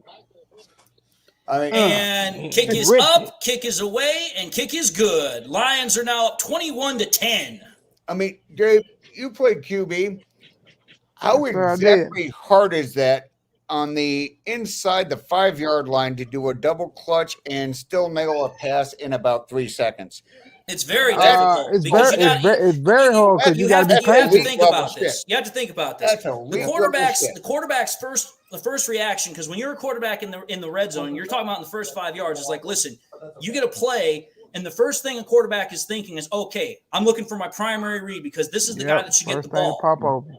And if he's not there, then you have to start reading, and you got literally like 2.5 seconds to read. 2.5, yeah. So Goff snaps the ball. His first read's not there. He then not only does 1 double clutch, but a second double clutch, and then hits Laporta literally on the back end zone line to get the touchdown. Tell me how a top 10 quarterback don't do that. Or was Laporta the first read all along, and he faked the defense out with doing 2 double clutches? It's possible. But if you go back and you rewatch that replay, Laporta had to fight through a lot of traffic to get out. Yeah, because he ran a nod route, and then the other 2 routes would hit you. So it was a stick route, so it was catch and throw. But like Dave said, both of them were covered up. So the double clutches help because you freeze anybody else from falling back into Sam Laporta. Exactly, because cornerbacks are taught, especially in that area, you're not playing zone, you're playing man. So what you're doing is you're reading the quarterback's eyes to see what he's going to do. So as soon as Goff arms come up and he's getting ready to throw, they're instantly jumping. Oh, I understand that, but I also was wondering if that's part of the play design where you could sit there and do double clutch till your primary receiver gets open. No. In the end zone, you do not do double clutches because you want to get that ball out as quickly as possible. Which is exactly what I'm saying, that if that was a play call, that would have been nasty. Oh, okay. Hypothetically. I was about to say, if the play call was designed for Goff to pump fake it and go back the other way, then sure. But at the same time, that close in the end zone, no. You're trying to get the ball out as quickly as possible because you got literally maybe 2.5, 3 seconds if you're lucky to get that ball out, especially with a guy like Donald. Yep. So it's like, listen, you don't want that. I guarantee you this. Goff was probably telling Ben Johnson all week, I do not want to hold this ball longer than 3 seconds. We need to make sure we are playing fast. So for me, it's like, as far as Goff is concerned, him and Ben Johnson have been executing this game plan to literal perfection. Home sweet home. Rich Hustle says, did the game cut off for y'all too? Not for me. I got NFL Sunday ticket. It ain't getting cut off for nothing. Nope. Nah. I'm on Peacock. We're good. I was about to say, I'm not losing this game for nothing. Peacock now streams playoff games because they have a contract with the NFL. With NBC, anything NBC is anything on NBC is played on Peacock. Oh. You can literally get the playoff games now on Sunday Ticket, some of them on NFL Plus, some of them on Peacock. Ooh, look at that. Ugh. Stafford's freaking knuckle got destroyed. Oh, he'll be fine. Yeah, he'll be fine, but he's definitely not liking it. Well, it's still not camera worthy, but he'll be all right.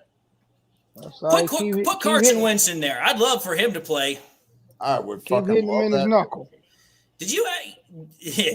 Stafford in the pistol, man in motion. Stafford snaps, looks to throw. Stafford's going to stand there, throws it out, gets it to Nakua over the middle, and is going to be breaking up a whole bunch of tackles until he's finally tackled by freaking CeeDee Deuce. So neither one of the defense tackling worth for damn. Aaron Glenn for the Arizona job? Anyone? I don't care who he can go to Kroger's. I wouldn't give it. I tell you this, I say it every damn week. The thing that I'm scared of the most is Glenn's defense. Stafford under center, then bounces off, goes back to the pistol formation. Stafford throws, looking to throw. Stafford is going to throw down the field in a little whoop, and they're going to throw a flag, and it looks like they're going to throw it against CeeDee Deuce. What the fuck for? We're about to find out. Your ass just wants to get on TV more, you son of a bitch. Again, why did you grab?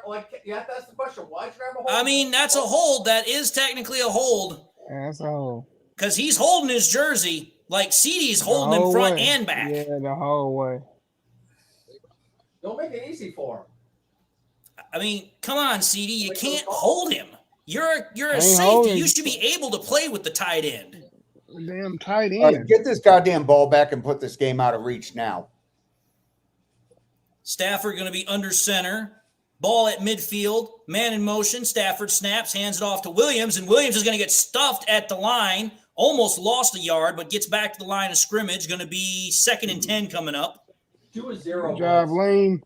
Go ahead, bitches. Keep running it against us. And that was not Williams. That was some guy named Rivers.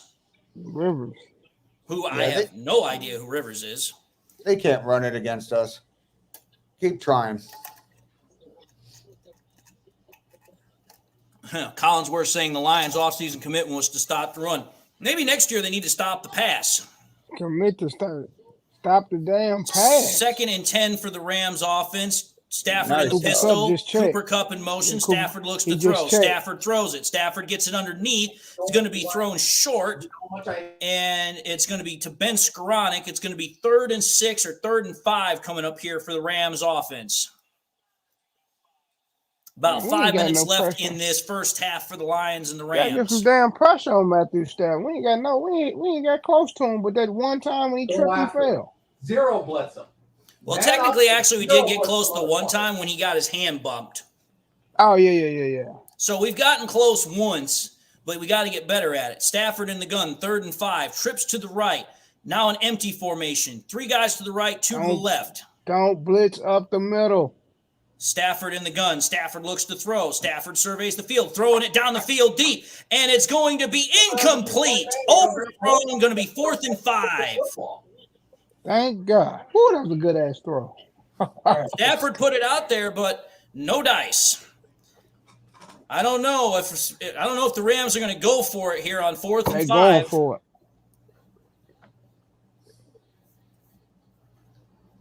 Yeah, man. Our DBs do a lot. They do more grabbing than guarding. Well, that's whatever. So the Rams are going to go for it. The Rams might go for it. They might be trying to feign and maybe wait till the play clock goes all the way down. Maybe they go for it. I don't know. Stafford in the gun. 2 wide receivers to the right, 1 to the left. Man in motion. Ball's going to be Stafford. Stafford looks to Delay throw. of Stafford game. throws it That and was gets it delay to of game. Cooper Kupp. It's going to That was be a delay of first game. down. Short throw on the outside, complete, first down. He been checking. Cooper Kupp been checking to that right the last 2 plays.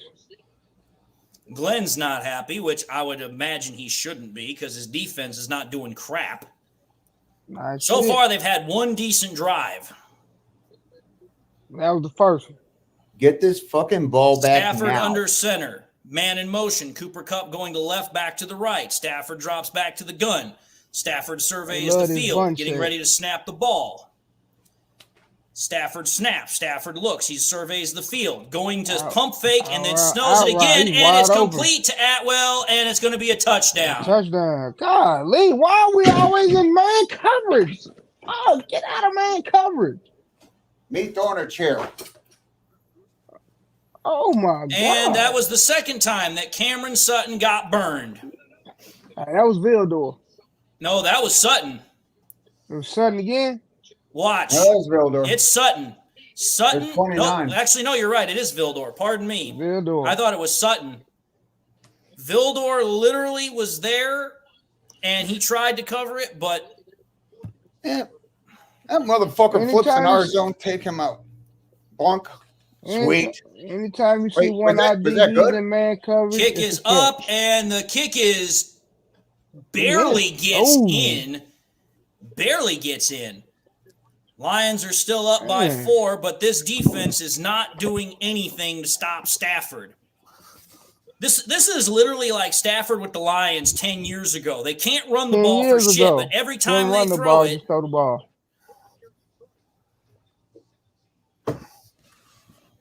Yeah. I don't know what to do here, but I'm telling you this right now. If we lose this game, it's going to be on Glenn's head. It's going to be on Glenn's head. I'm sorry. We're still up by 4, so I'm not worried about it yet, but it's like, dude, we've literally had a chance to pull away by double-digit, triple-digit scores, and the defense just cannot get a stop. We only got 1 stop, and that was in the beginning of the game, and it wasn't even really a stop because it was for a field goal. Right. And we're not getting any pressure. It's not even that we're getting any pressure. The pressure is part of the problem. But the problem also is that every time I'm watching Stafford throw, there's no real good sticky coverage. Like some of the times we're getting lucky because Stafford's overthrowing these dudes. Yeah. Now our secondary, and I message you every week, like, dude, our secondary is cheeks. Either way, I just know I'm getting tired of seeing this every stinking week. Every single week. And it's like, dude, it's like you knew that this is what the Rams were going to do. You knew this is what they were going to do. They can't run it. They're not going to play power football. I don't know what else to say at this point. It's like, listen, we've seen this whole thing happen every year. And at this point, it's putting all the pressure on the Lions offense to just stay ahead. Because at this point, here's what's going on in the game. Stafford is 11 of 15 for 189 yards with 2 touchdowns, almost a perfect passer rating. They have ran the ball 6 times for 16 yards. 16 yards. And Puka Nacua has 100 yards already.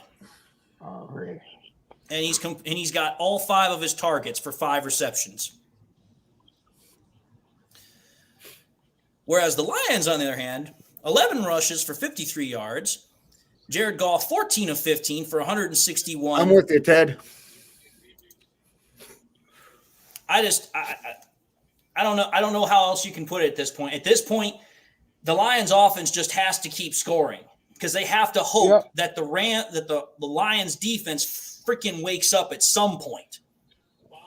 Lions offense going to come right back out to the 25-yard line. We got to turn over this game's about put away. I mean, that's what we need to get. All right. So we got like 4 minutes or so left in the half.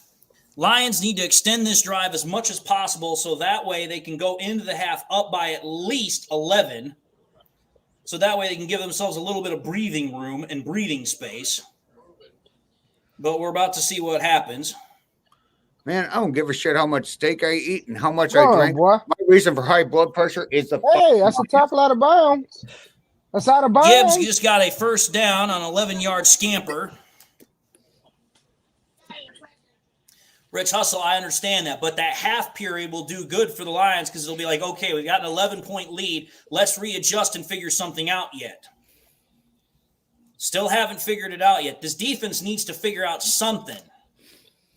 Goff under center. Sam Laporta in motion to the left. Single back formation. Goff snaps the ball. Play action. Boot action to the right. Goff is going to move. That was not a smart play by Goff. Damn, take the sack. You said take a sack. That was not a good play by Goff. Goff was trying to get away. Oh, at least it didn't get picked. No, it didn't get picked, and it was a backward pass. Good thing that Wright was there, but still, it's just like, just eat it, man. You just got to eat it, bro. Second and 25 now for the Lions. Stupid. Goff in the gun. Two wide receivers to the left and the right. JMO motion to the right. Goff snaps. Goff looks to throw. Goff gets it to Gibbs. Gibbs gets a screen. Gibbs is going to break some tackles. Gets all the way down to the 31. Gets about half of the yardage back. Damn. That boy nasty. It's going to be just a third and manageable. Was that put his third and 10? 15. Third and 15. Okay. It's manageable. Not great, but not terrible either. Right. And we're now down to the 2-minute warning at 3rd and 15. Come on, Goff, take the sack right there. We looking at 3rd and 6. All right. Well, at that point, 3rd and 15, Lions have the ball. And if I recall correctly, Rams have all 3 of their timeouts. I think, yeah, we all have all 3 of our timeouts.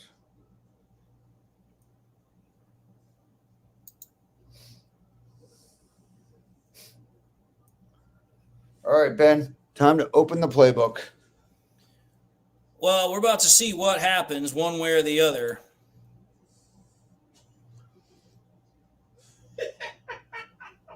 We got to keep our defense off the field right now. Well, at this point, again, the offense has done as well as it possibly could. I mean, first 3 drives of the game, they've come out, they've scored touchdowns on all 3 of their first drives. And It's just like, listen, you can't ask your offense to do much better than that. The defense has only had 1 decent drive. The other 2 drives, they've given up touchdowns in epic fashions. Freaking Puka Nacua takes it for 50 yards, and then Tutu Atwell literally takes it for 38 yards. It's just like, dude, it's like we're not getting the kind of coverage or pressure that we need to on Stafford, so that way we can have better success on the back end. So for me, it's like, listen, offensively, keep doing what you're doing for the most part because it's working. But defensively, something has got to give. You've got to change somewhere to get a better result than what you've been getting. You got to start sending the house. Well, I don't know if I want to send the house against Stafford either because 0 blitzes are not typically a good idea against him. I'd just rather sit back and play coverage. Just keep everything in front. Come up and tackle. Well, it's not like Stafford's going to run or going to beat you on a scramble anytime soon. So I would much rather take my chances with that approach than doing this man coverage scheme or not putting any pressure on Stafford. And that's my point. Though I said just sit back and hopefully he throw you one.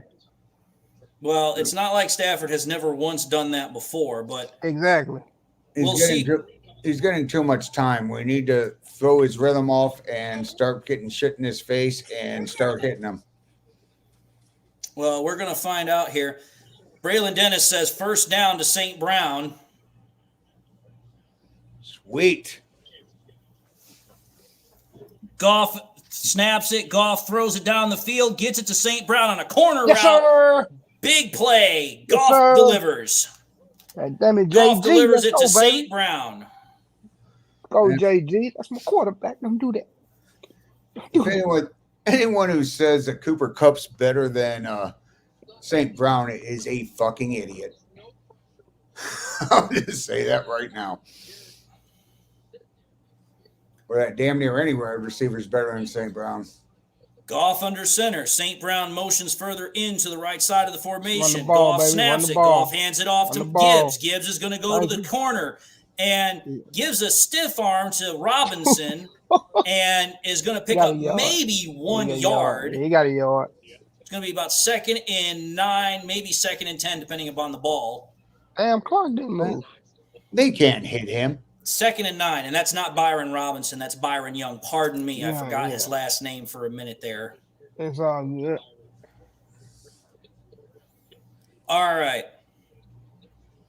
2nd and 9 for the Lions offense. Goff in the gun. 2 wide receivers to the right. Tight end in motion. Goff snaps, hands it off on a draw play to Gibbs. Gibbs is going to dance a little bit. Oh! Picks up another 4 or 5 yards. Almost got through there. It's now going to be a 3rd and 5 coming up. Maybe a 3rd and 4. Get a bootleg. Let's get a bootleg. Let's move the pocket. Let's move the pocket. Let's go, Ben.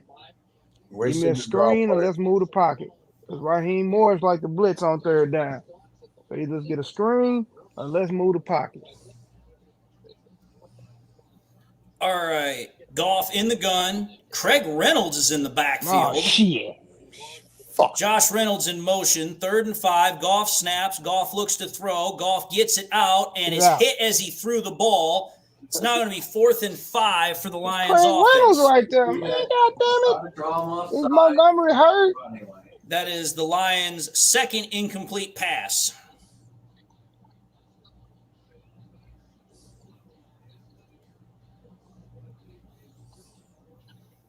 That time, Sewell got beat off the edge. Yeah, he just got beat. 4th and 5 coming up. I knew Dan Campbell was gonna show up in a minute. Eventually. Got it. It actually fucking worked. For first time in 20 It actually worked. Oh yeah. And Goff got him. Goff got him. Goff got him again. That's the second time Goff. On us? What the fuck are you talking about? What the fuck are you talking about? God damn it. There you go. Ref screwing us over again. Man, come on, bro. Call it on Taylor Decker. Horse shit. He stood up and crossed the line. No, he engaged. He engaged. The rule states that if the defensive lineman engages, the player has the right to move. Oh my God, dude. He crossed the fucking neutral zone. Terrible. Oh, horse shit. He crossed the fucking neutral zone. That is bullshit. Refs once again, dude. Refs for the goddamn NFL win. Chris Collinsworth is doing all he can to try and defend the Rams, and it's not even close. Bro. That was horse shit. And first punt of the game. And it's going to be down at the 10-yard line with 59 seconds to go. Campbell's fucking livid. And How much Vegas pay for that? Yeah, that was horse shit. When you're on the right, you always There's another flag on the play. There's no explanation for that. He jumped in the neutral zone. Crackback block. Crackback block. That's 15. It's literally going to put them like within half the distance to the goal. That's a makeup call. They gave us a makeup call. Goff literally got them with the hard count. That should have been a neutral zone infraction. First down. Terrible. This Vegas versus Detroit beef got to stop. Oh, this is L.A. market. Again, it was so plainly obvious. The defender engaged the neutral zone, prompted the offensive lineman to make a move. That is part of the NFL rules because we literally saw it earlier today in the Cowboys-Packers game. Yep. So it's like, if that happened then, why is it not happening now? That shit's called against us 100% of the time.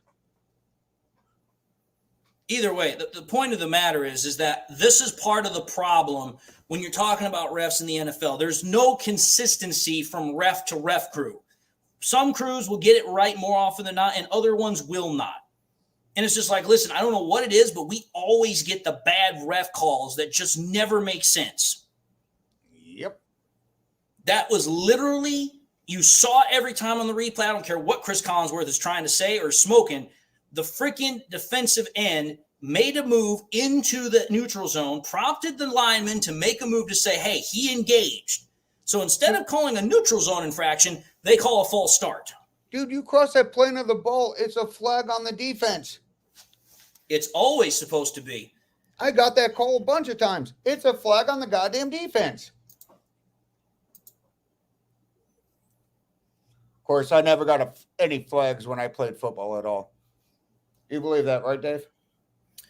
I mean, probably not ones that were supposed to be seen. Dude, I set records my junior year and broke it my senior year. The way I look at it is a very simple one, is that you've got players that will be sneaky about it, and then you've got players that will be blatant about it. Well, it just depends on how you want to go about it, to be honestly. If you want to do sneaky, you do that trick where you jump, but you make sure you don't cross the plane of the ball. You don't cross the neutral zone to get them to jump offside. That motherfucker crossed the neutral zone. That's a goddamn flag. Well, the better thing would have been is, okay, as soon as you see him cross the neutral zone, what should have happened is Frank Ragnow snaps the ball and does a free play. Because then at that point, it's like, okay, he crossed the neutral zone. Okay, now it's a free play. Now you just throw the ball wherever you can and hope you get a big chunk play. If they call the flag. That is true, if they call the flag. If they call the flag. All right, here we go. Stafford and the Rams on the 5-yard line. Stafford just outside the end zone. Cooper Kupp in motion from right back to left. Stafford brings another man in motion, snaps the ball, hands it off to the running back. The running back is going to pick up 5, maybe 6 yards. Going to be 2nd and 4. Go ahead, bitches. Running on us all day. We'll beat the shit out of you. Well, what I don't understand is you're running the ball. I would figure they try to throw the ball rather than run the clock out with the literal 40-some seconds left in the half. They don't want a safety. 30 seconds left. Stafford in the gun. Two tight ends. Cooper Kupp in motion to the right. Cooper Kupp comes back to the left. Stafford is calling something.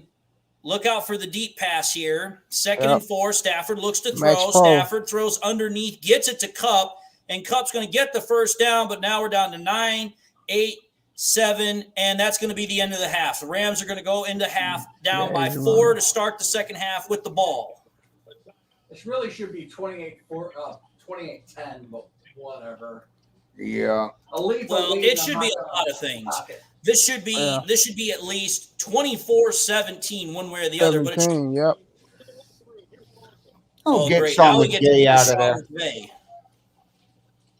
Now we get to hear Sean McVay's dumbass.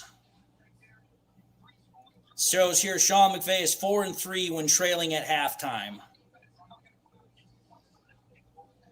I want to see Sean McVay versus Dan Campbell in the weight room.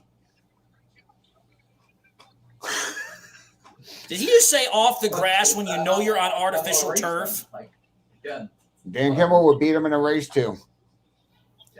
McVay's never played a sport in his life. Said get them off the grass, and they're on artificial turf. Dude, the Lions have always played on artificial turf. They played on artificial turf for the last 50 years. Yeah. Since, what was it, 78? 75. 75 was when the Pontiac Silverdome opened. I should know that. So we've been Year playing on I was artificial turf for well over 50 years, and he's like, oh, yeah, we're going to 50 try and get years. him off the grass. We haven't played on grass since we played in the Tiger Stadium. Good old days. And I wasn't even born. Still the good old days. All right, Lions are up 21-17, so they're up by 4, but the Rams start with the ball to start the second half.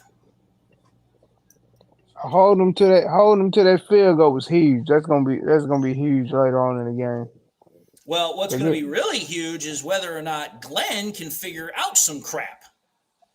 I done gave up on him a long time ago. I just pray every time we're on defense.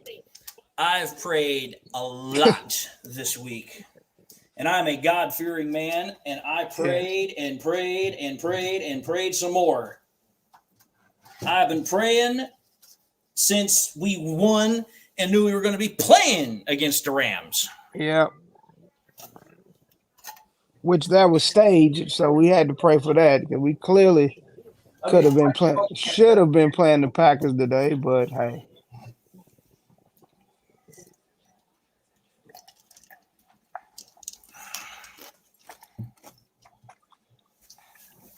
Either way, point of the matter is that this game already is shaping up to have two main things that are going to come back. The defense and Aaron Glenn and that stupid call that the refs got wrong on 4th and 5. Yep.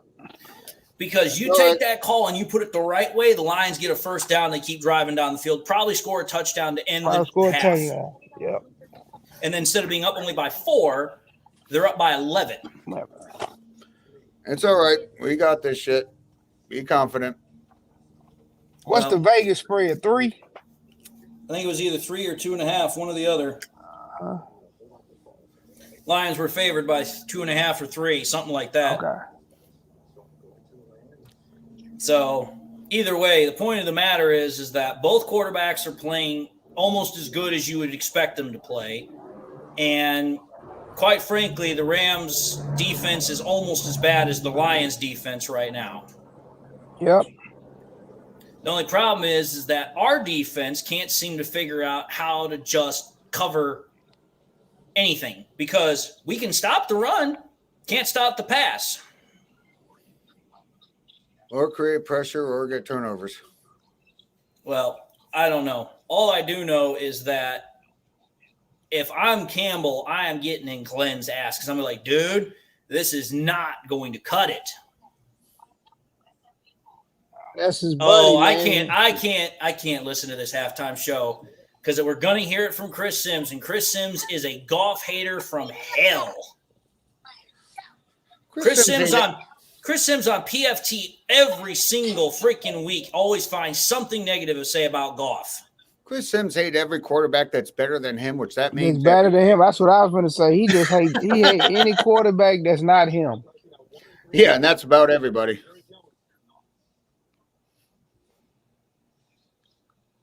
The crazy part, both Matthew Stafford and Jared Goff both have almost 200 yards at half. Not much. Nicholas Johnson just irked with the refs yet again. Right now, I'm seeing Jerry Jones crying to the media. Yeah. Perfect world, we get a stop or a turnover and turn this into a power rushing game. Because the funny thing about it with the Cowboys is that every stinking year when they don't go to the Super Bowl, everybody asks the same question every time after every playoff loss: is the head coach coming back next year? Every single time, because they know that that's how Jerry Jones plays. If he does not like what he sees or he feels the coach is screwed up, he has no problem screwing them over. You know, I'd have more respect for Jerry Jones if he would have retired 15 years ago. Because he's the one who invented the trade for draft picks. He built dynasties. He did a lot of good things in terms of GM and ownership. But recently, all he's done has been a pain in everyone's asses. Hadn't one just fucked everything up. All I know is this, is that I've said it before, and most people have said it also with me, but the Cowboys will never win another Super Bowl as long as Jerry Jones is in charge of personnel decisions. You gotta agree. I mean, it's possible that they could win one with him being the owner, and if he was to give up the GM role, but he's never going to do that. That's what it's never going to happen. They should have done that 10 years ago. They can't, because that's the problem. With him being the owner and the GM, he would have to decide to relinquish his rights as the GM. What I'm talking about. He should have done it 10 years ago. Yeah, but Jerry Jones won't do that because Jerry Jones thinks that he knows football. And it's like, listen, I'll give Jerry Jones credit. He's drafted some really, really good players. But the problem is that change sports. The problem is it just doesn't make a difference when it comes time for crunch time. Because it's like, listen, you had Dak Prescott, case in point. He had arguably one of the best quarterback seasons this year. And everybody's talking about how he's just going to absolutely completely tear it up when we get to the playoffs. Throws 2 interceptions that ultimately drastically decide the fate of the game. CeeDee Lamb, one of the best wide receivers in the game this year. Pretty much the first half is non-existent. Same thing with the Cowboys defense, which earlier on this year was considered one of the best defenses with Micah Parsons and all those other guys. Virtually disappears against the youngest playoff team in the NFL this year. So it's just like, listen, it's like, call it what you will, but it's like the Cowboys were at home. They've won every freaking game at home for the entirety of the home season, for the regular season, even though they shouldn't have beat us. And yet, when they are the clear heavy favorites against the Packers, they have more experience, they have better players, better talent, home field advantage, blah, blah, blah, blah, blah, blah, blah, blah. They still go out there and they give up nearly 50 points to a Packers team that is still trying to figure it out. That to me is just like, okay, here. I don't care how valuable the Cowboys are. I don't care how much money that team makes, how many fans they've got. The problem is not about how much money they have. You can throw money at a problem all day long. It doesn't matter if you don't got the right personnel. And quite frankly, the Cowboys haven't had the right personnel since the late 90s. And that's funny saying that because you had guys like Michael Irvin, who had a drug problem, who was crazy as all hell. Then you had a quarterback in Troy Aikman who, while he was very precise, by the time he retired, he had almost as many interceptions to touchdowns in the 90s and 2000s, which that's ridiculous to think. And then the only real good guy out of there, of those 3 Hall of Fame players, was Emmitt Smith. So it's like, listen, in my honest opinion, you take any one of the 3 triplets away, at that point, now you ain't got the Cowboys being the team of the 90s. Oh, funny story. I was at when the Lions played I was at the Lions game when they played Dallas in Dallas in about 2010 or 2011, where both Troy and Emmett got their Hall of Fame rings. Rings or coats? Because when you go to the rings. Hall of Fame. No, they were already elected, but they had the ceremony on the field in halftime when they actually got the rings. They had already been elected into the Hall of Fame and done their speeches. They actually got their rings then. Wow. So you get elected, you get the coats, and you do your speech, you get your statue. Later, you get your rings. So they got their Hall of Fame rings, so they had the whole celebration. And that game had the craziest. I was sitting about 4 rows back from the end zone, the craziest play I'd ever seen. A Lions special team player, the punt bounced, and the guy made a hellacious play, jumped in the end zone, tipped the ball back. It went right to a Dallas player who ran it back 100 yards for a touchdown. I've never seen any such shit like that. I've seen some interesting plays in the NFL. I remember watching the play on television where OBJ caught the one in the end zone and then returned it like 105 yards for a touchdown off of a field goal that just didn't have enough juice to it. Yep, I saw that with Chris McAllister for the Ravens too. I've also seen it. I've seen, obviously, everyone here has seen the 66-yard field goal by Justin Tucker that should not have counted because of delay of game. Let's not bring that up, but yes, I saw that too. I mean, I've seen some rather remarkable plays in my time, and some of them should never have happened. Some of them, it's just like, wow, I can't believe that happened, because it's just like you can't imagine how that play happened. Like one of the craziest plays I've ever seen, at least on television, and I wasn't even alive to watch it at the time, but just watching it on replay over and over again was that Brett Favre pass to Antonio Freeman that everybody couldn't figure out how the hell he caught the damn thing. But somehow he caught it while on the ground. And it's just like, dude, it's like, how the thunder did you catch that thing? And then there was the one in the Super Bowl where Brett Favre literally threaded it through a window literally probably about as big as my head. And it's just like, you see these plays and you're just like, dude, it's like, I don't understand how they made that happen. Actually, the best Super Bowl play I probably ever saw was when the Giants guy caught the ball against the Patriots. David Tyree. David Tyree. Yeah, it was on his helmet with I think it was what was his name? Who was the safety? I'm trying to remember. It wasn't Lawyer Malloy. It was Rodney Harrison. Rodney Harrison was in coverage, and Tyree caught that ball after Manning got out of a virtual scrum and literally caught it on his helmet with his hand. I remember that play happening, and I was like, dude, that is probably one of the greatest plays I have ever seen because it was just like, okay. Yeah, at that point is when I said game.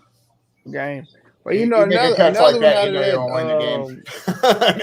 one out of that series when Mario Manningham caught a pass. I think the second time New York played the Patriots, it was like on a long third down, and Eli threaded it.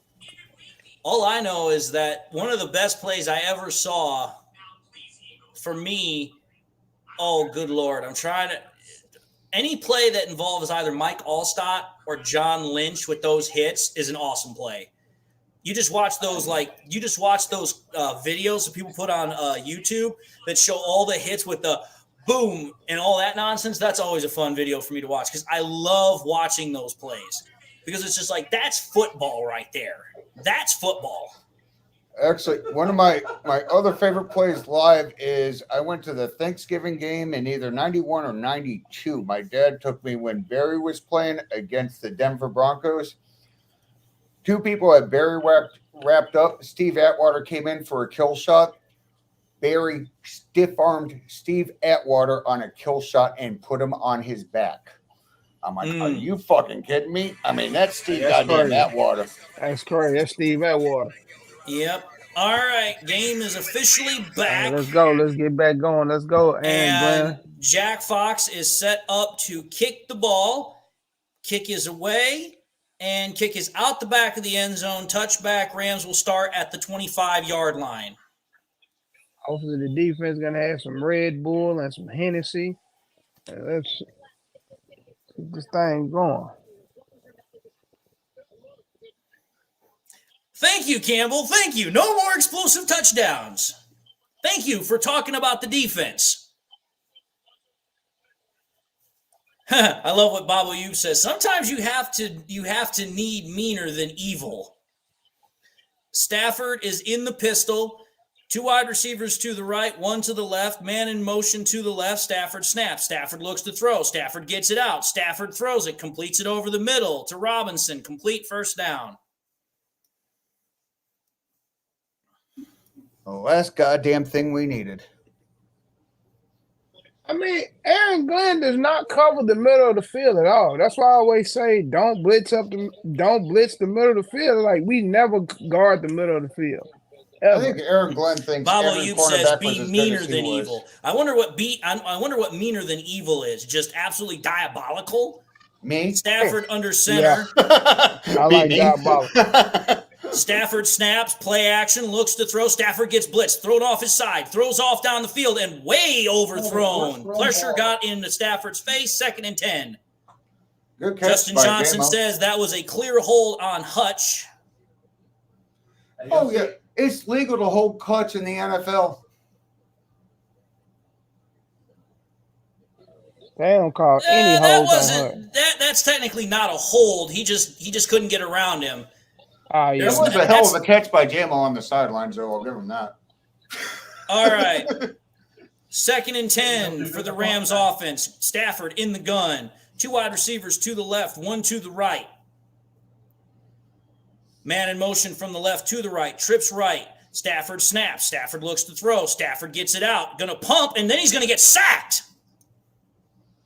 Hutchinson with the sack, his second of the night. 3rd and 11 coming up for the Rams offense. You forget Romeo Carr is even on the other side, man. He's ineffective. He's not effective at all. Stafford did such a great job on that pump fake. He actually kind of completely faked out the cameraman. He just knocked the wind out of himself, too. He grabbing his rib in the huddle. 3rd and 11 for the Rams offense. Stafford in the gun, man in motion to the right. It's Higbee. Got trips to the left, and 2 to the right. Stafford in the empty formation. Brings the man back. Gonna have to call a timeout. Nice. I think Rams take their first time out of the game. Right up in the row.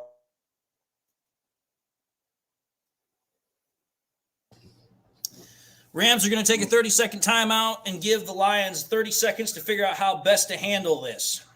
Would be a huge stop for the Lions if they get the stop here. I don't know if you're allowed to mention another guy.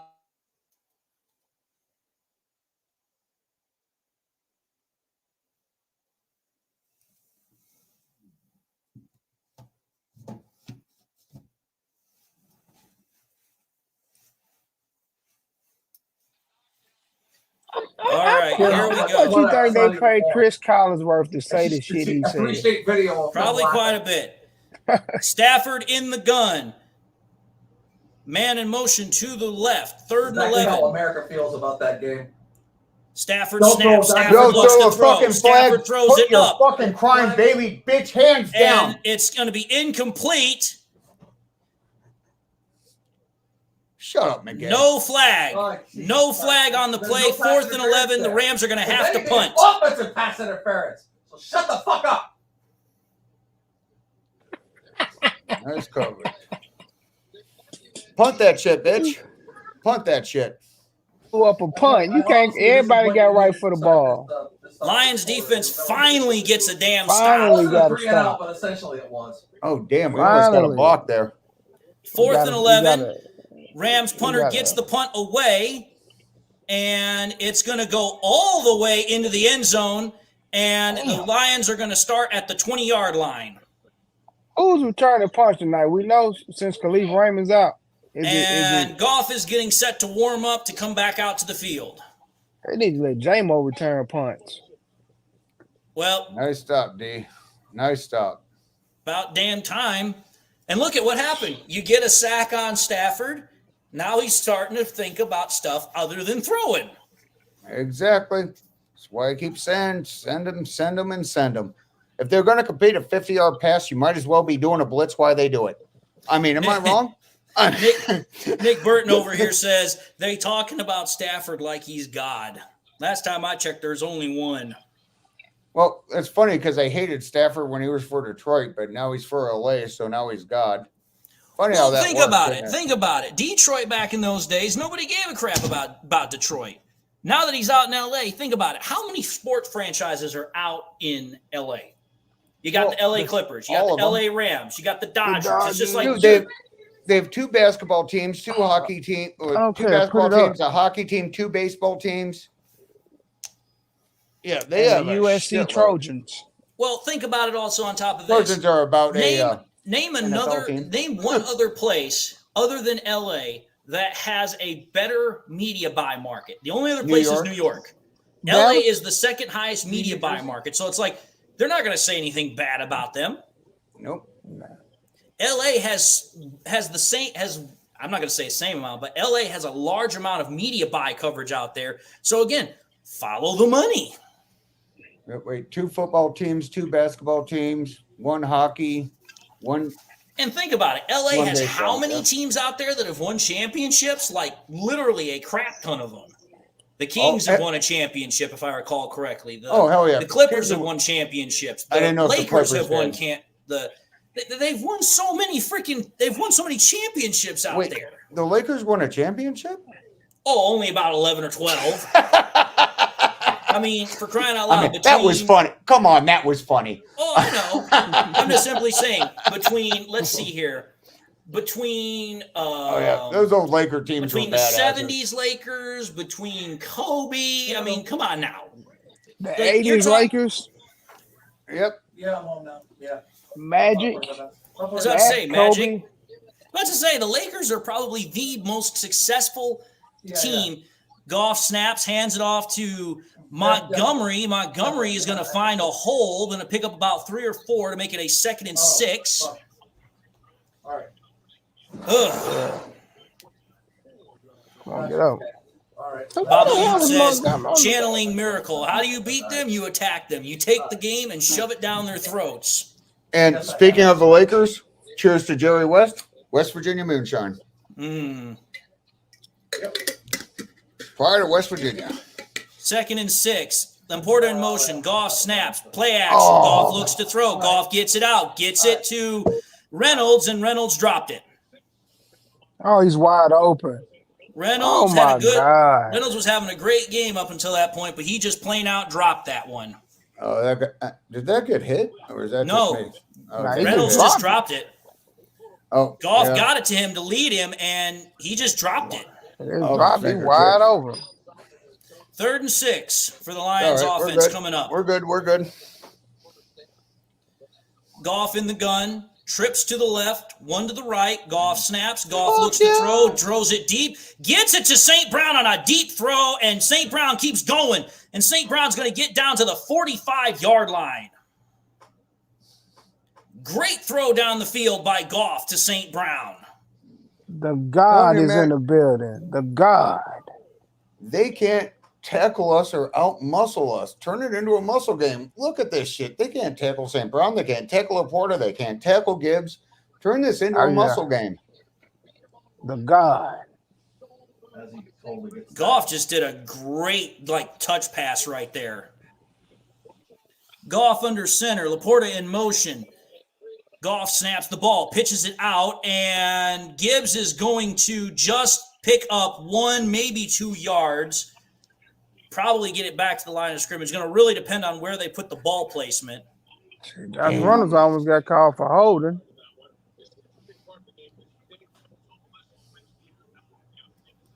So they gave him 1 yard. It's going to be 2nd and 9. Bring in Demo and turn this into a power game. 2nd and 9. Goff in the gun. St. Brown in motion to the left, then back to the right. Laporta on the right side of the formation. Jamo on the left. Goff snaps the ball. Goff looks to throw. Goff throws it. Gets it to St. Brown. Wide open over the middle. Going to get it down to the 30 or 29-yard line. The God. Turn this into a power game and start killing the clock. Hey, again, I've said this before. What is the West Coast offense? It is throwing the ball as an extension of the run game. Touchdown. But you have to have this touchdown, dude, before you could really do that.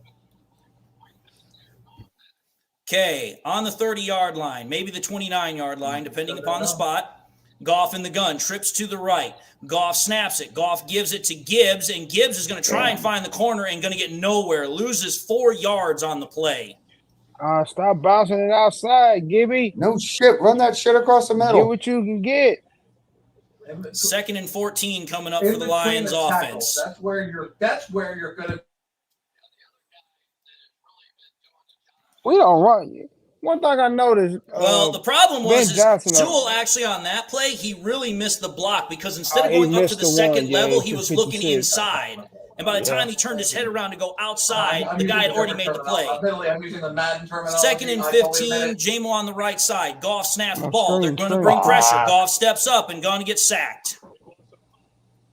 We don't never run a screen, man. Run a screen. Ben Johnson never runs screens. He rarely calls a screen. Montgomery could not provide good protection there. 3rd and 21. I told you, just pound the ball up the goddamn middle. Set the screen up.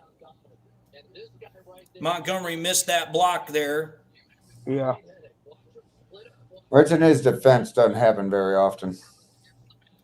Damn, Taylor Decker Goff in the gun, getting mushed empty. all the time, too. Ooh. Goff snaps the ball, looks to throw. Goff is going to throw it, gets it to Laporta, and Laporta is going to pick up maybe 3 or 4 yards. 5 yards. Run a screen, Ben Johnson. Lions are going to bring out the field goal kicker. They're going to try and make Badgley kick it. This is in his range. What is this, 50? 50? It's 54. Okay. God. But Badgley has kicked from near 60 yards. Someone show a statistic like that. Alan Dennis says the I kick got is the fucking good. bill. Kick is up. Kick is right down Broadway. Lions score, add 3. Lions are now up by 7. Fuck it.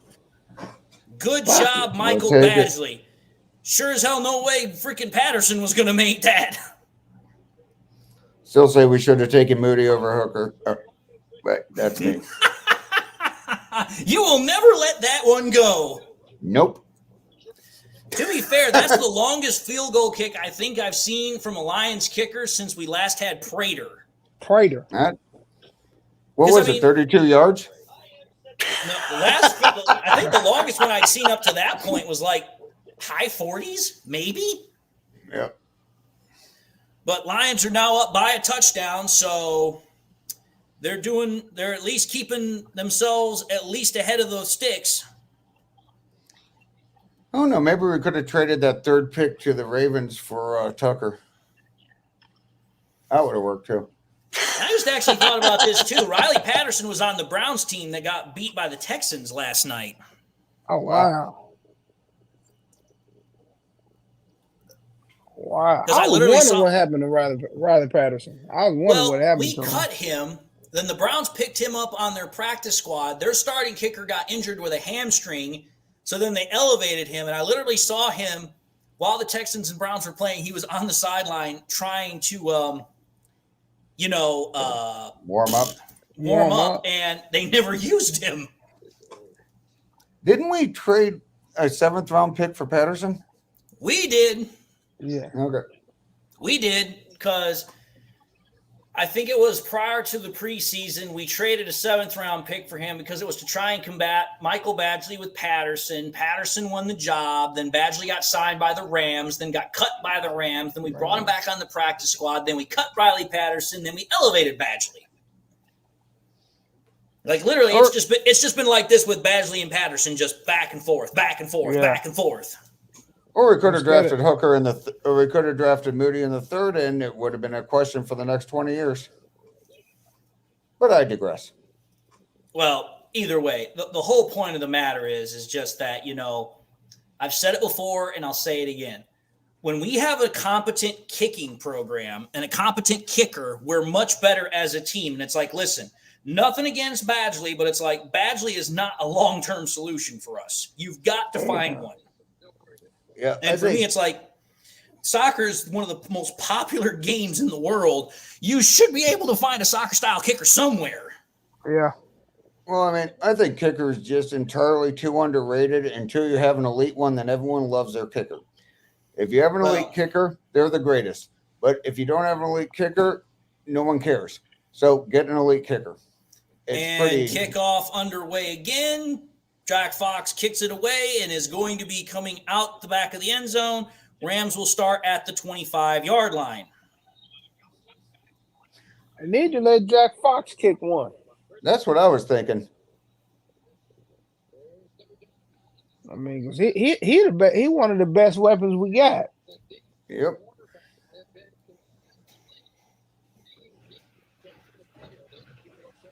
Thank you, Chris Wonderful Collinsworth. Thank you, Chris Collinsworth.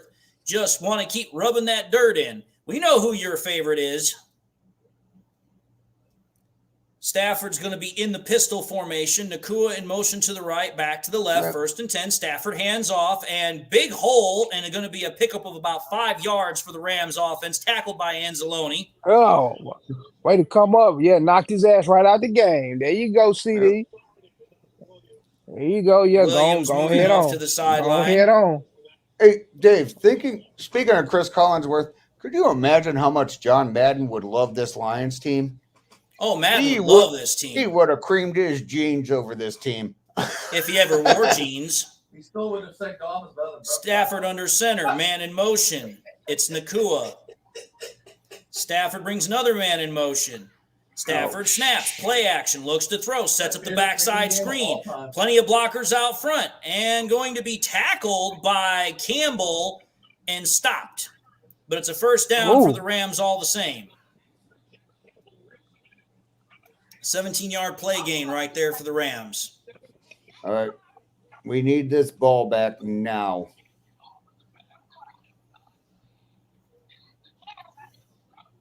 Big turnover, D. Come on. We need a turnover right now. More than we need a punt. We need a pick or a fumble now. Stafford under center. Yeah. Cooper Kupp in motion to the right. Nakua still on the left. Stafford drops back into the gun formation. Nakua now in motion to the right. Trips right.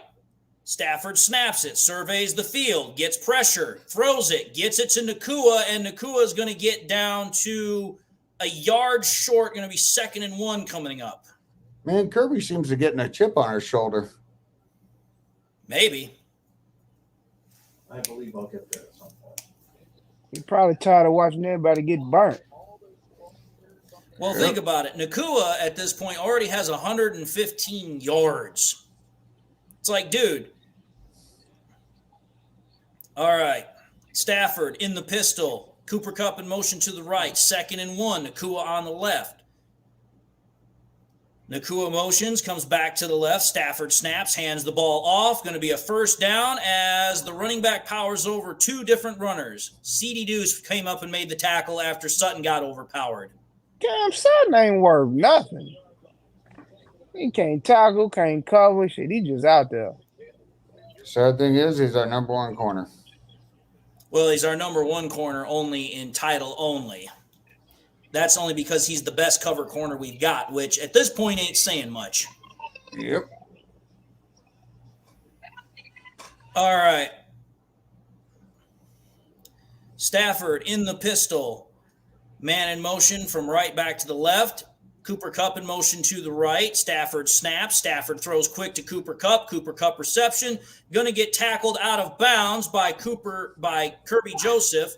They were looking for a flag, but they didn't get it. Every single It's going to be 2nd and 6 coming up, or 2nd and 5, depending upon the ball spot. Can somebody call Aaron Glenn and tell him stop running man coverage, please? It's killing me inside watching this because, And start going after fucking Stafford. Stafford, he just rushing for and You're not giving him any pressure.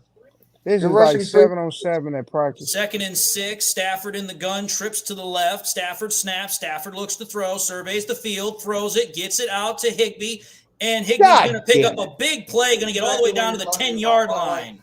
it's the same. Oh, Davis Allen. I thought that was Higbee at a moment. Big play yet again for the Stafford-led Rams offense. Can we fire Aaron Glenn whether we win or lose after the game? Nope. Hey, Dave, I have I a good adjustment we can do on defense. How about a 4-man rush in a soft zone? We haven't seen that before, have we? I don't know, to be honest. Stafford under center. Man in motion. Stafford snaps. Play action. Looks to throw. Bootleg to the left. Stafford directing. Stafford throws it and throws it away. It's going to be 2nd and 10 for the Rams offense.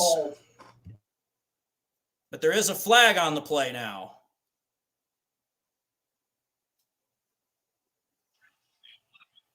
Still waiting to figure out what the flag is on. Yeah. Hey? What the fuck was that? So, no flag on the play for a legal man downfield. So, flag is picked up, 2nd and 10 for the Rams. Don't know what the hell they want to call. Man, they just throwing flag just to throw it. They just want to get on TV. 2nd and 10 for the Rams offense. Stafford's going to be in the gun. Come on, y'all. Got 3 wide receivers to the left. Is James Houston active? No, he wasn't activated. Nakua in the left. Nakua takes a jet sweep and is going to get tackled behind the line of scrimmage. Hutch. Vildor got him, and then Jalen Reeves-Maven just completely rocked him. Broke his damn neck. Now going to be 3rd and about 12, 3rd and 13 coming up. Let's go, baby, from the 313. Put your hands in the air and follow me. Hutch. Reeves Maven came up and just thwopped Oh, him. yeah. And he fumbled. Damn. He almost he He lost almost that fumbled. ball. Yeah, he fumbled. That was one hell of a hit. That ball, yeah. That's a hell of a hit. Stafford in the gun. 2 wide receivers to the left and to the right. 3rd and 12 for the Rams. Send heat. Stafford snaps the ball. Stafford looks to throw. Stafford gets it out, throws it underneath. Going to be well short. 4th down. And it's on Cooper Kupp.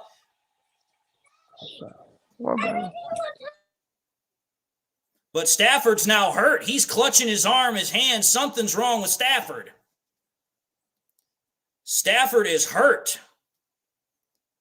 Stafford is hurt. Oh, he just got crushed by freaking Hutchinson. Oh, and then got thwopped by freaking McNeil, too. He got sandwiched. And that's and then Hutch stepped on his arm. Wow, Stafford got thwopped on both sides and then got his arm stepped on. I think that's our backup quarterback. Stafford is hurt and he is feeling it.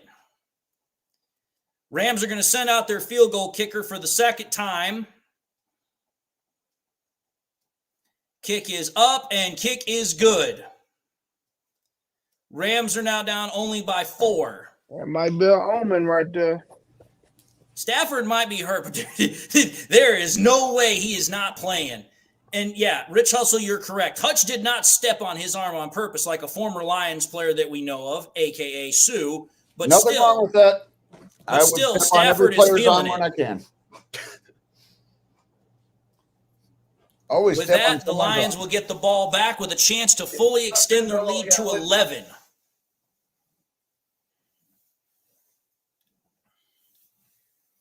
Bob O'Yube says, we know Stafford can throw with his left arm dangling, but his right arm?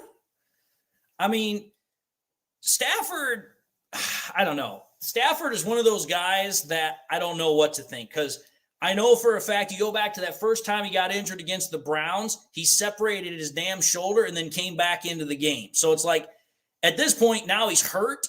Now you got to start thinking that he's got that in his head, like he doesn't want to get hurt. Now, some people are saying that Stafford flopped. I don't know if that was a flop. Like, he got hit sandwich good. Wentz is no slouch, but at the same time, Wentz is no Stafford either. Wentz is a shell of what he used to be. Danny May says Stafford is heading to the blue tent to be evaluated for a concussion. So I sincerely doubt the concussion protocol is going to knock him out, but definitely got to wonder here.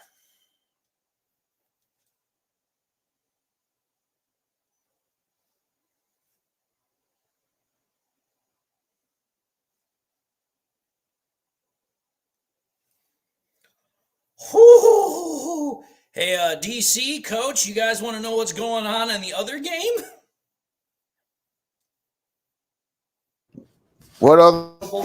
I don't believe it. The Bucks and the Eagles are playing right now. Oh, shit. I thought that was going to be on Monday. Oh, wait a minute here. I don't know if this is a replay or not. I think this is a replay. Pardon me. I thought they were playing right now. No. Because Brown's in the game, and I know there's no way he's playing. God this is a replay. I'm sorry. This is a replay. God damn it. I just spilled some of my $200 bottle of Jack Daniels. $200. What the hell are you buying? Jack Daniels Sinatra Select. Oh, that when I can find it. Yeah, when I can find it. I mean, this is the best thing you can buy regularly. I was like, what the hell? I was like, what Jack Daniels bottle costs $200? I can go to the regular freaking liquor store and get it for $20. No, not the Sinatra Select. It's I got it at a discount at $180, but Maryland has shitty taxes, 6% liquor tax, so it bought it over $200. Stafford. Now they're showing that Stafford is going to the blue tent. So it could be one of anything. Stafford could have a concussion. He could have a rib injury. He could have a shoulder injury. Like, I don't know what the hell he's got. Like, he could have all three. Actually, concussion could keep him out longer, but I'm knocked the hoping for a stomach to his shoulder. ass. And so he got like All right. Goff is under center. Got 3 men to the right, actually left. St. Brown back to the right. Goff under center. Goff snaps. Goff looks quick to throw. Goff throws it, gets it to St. Brown. St. Brown's going to find a way to get to the first down. They're going to give it to him. It's going to be 1st and 10 for the Lions. And now Wentz is looking over plays to potentially get put in.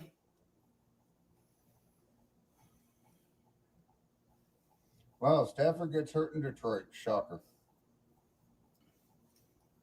All right. Cabinda's in the game. Gibbs is in the backfield. Strong eye formation. Jamel to the right. Goff snaps. Goff hands off to Gibbs. Gibbs is going to take it up the middle, but is only going to pick up about a yard or two. So it's going to be 2nd and 9, 2nd and 8, depending upon if they give forward progression.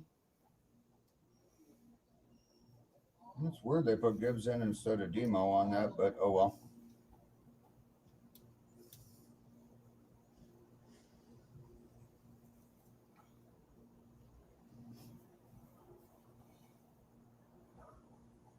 Goff under center. 2 wide receivers to the left, 1 to the right. Man in motion. Throw it to the Amara. They playing off. Goff is killing the play after St. Brown got to the right side, going to the secondary play. Goff snaps the ball, hands it off to Gibbs, and Gibbs is going to pick up another 2 yards to make it about a 3rd and 6, maybe a 3rd and 5. You think Montgomery may be a little banged up? I don't know. That's a really good question because we have not seen him come back. Yeah, Stafford is out of the tent, and it looks like he's fine because he's warming up again.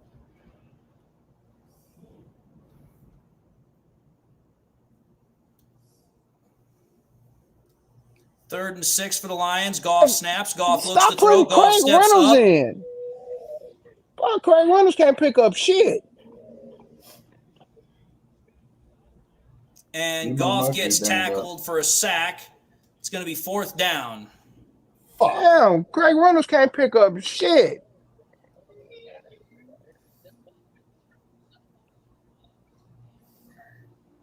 Why is Craig Reynolds Why is Craig Reynolds in the damn game? Montgomery?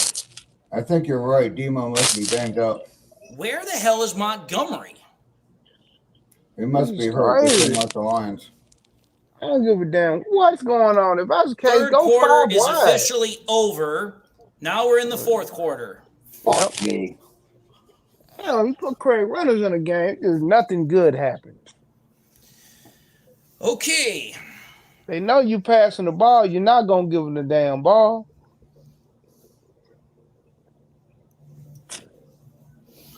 Could've picked up Dalvin Cook.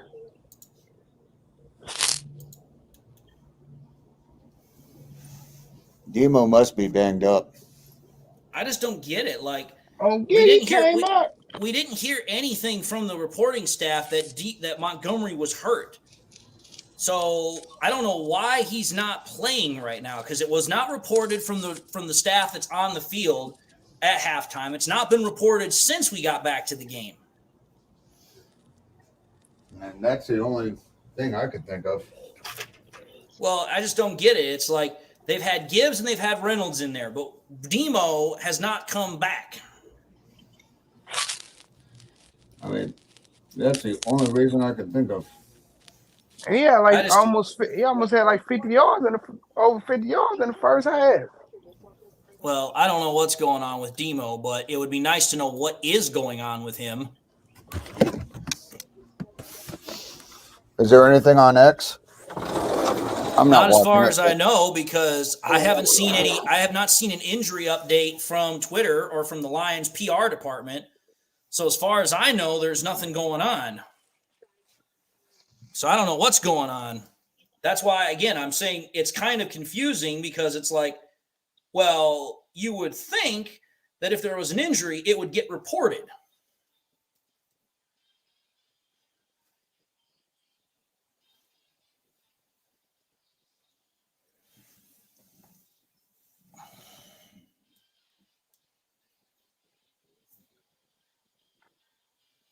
Still waiting on the game to come back officially because they're still in commercials. These freaking I don't know what it is with these freaking commercials. Like, let's check the replay. Nobody cares. Just like no one cares about Law and Order, Special Victims Unit, organized crime, or anything else. Ain't anyone sick of this fucking series yet? Law and Order's been around as long as I've been alive. I know. It's about time we need to be sick of it.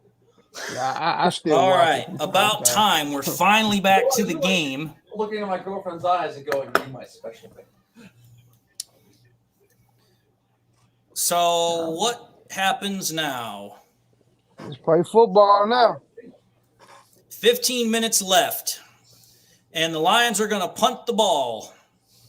4th and 7, they're going to punt the ball. Good kick. I told you Jack Fox punts the ball away. It's going to be a deep ball, but really high hang time, and it's going to be around the 10-yard line. Still the best punter in football.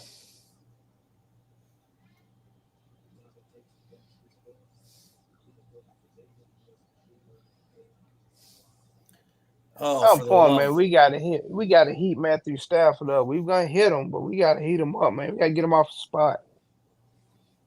Send the fucking house. Screw it. What are we gonna do? Give up passing yards? We've been doing it the whole goddamn time.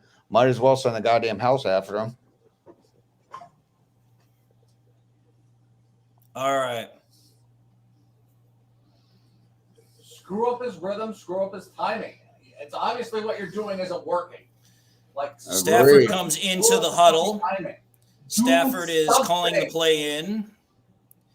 Stafford is going to be in the pistol formation. And there is a time taken. Don't know by who or by what, but the refs stopped the play from going forward. Probably looking for their dick. Sorry, did I say that out loud? You did. And they're taking Nakua out of the game. They're taking Nakua out.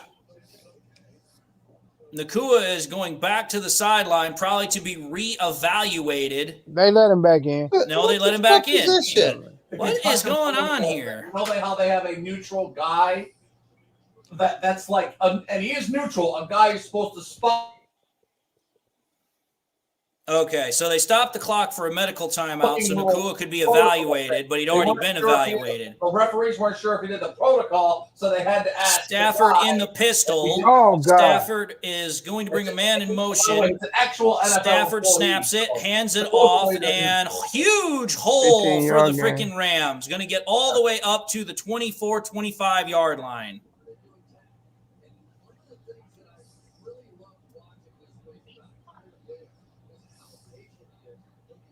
Uh-oh, Derek Barnes in the game. Talk about a guy who fell off the cliff in this year. He was a badass. How much did we hear about out of freaking training camp that he looked so much better? Well, he did for the first 8 weeks of the year. Stafford in the pistol. Stafford snaps, Ball hands out. off, and going to get stopped right at He the line. fumbled. Maybe a 1-yard gain, but the He ball fumbled. came out, or did it come out late? One way or the other, it's still the Rams' ball. Go ahead, keep running against us. We'll knock the shit out of you. It's going to be 2nd and 8, probably. Yeah. Maybe 2nd and 7. 2nd and 8. Do not Stafford throw in the gun. that. Stafford looks You to better throw. not throw no Stafford damn throws flag. deep. And incomplete. And Branch Better not tripped, throw but no there's damn no flag flag. on the play. 3rd and 8 coming He's up. very important to this team. And the Packers should have drafted him. Yeah, my buddy's a Packers fan too. Come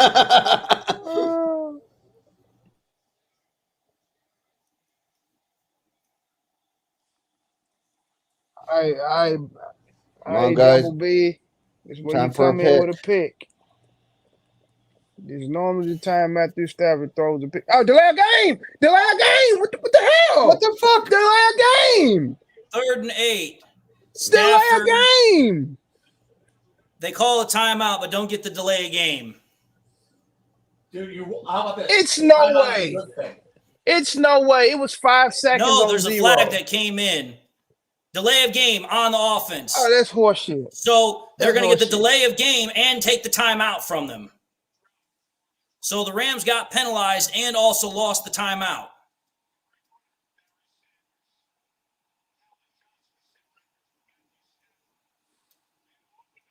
Calvin Johnson, like he still run the out route.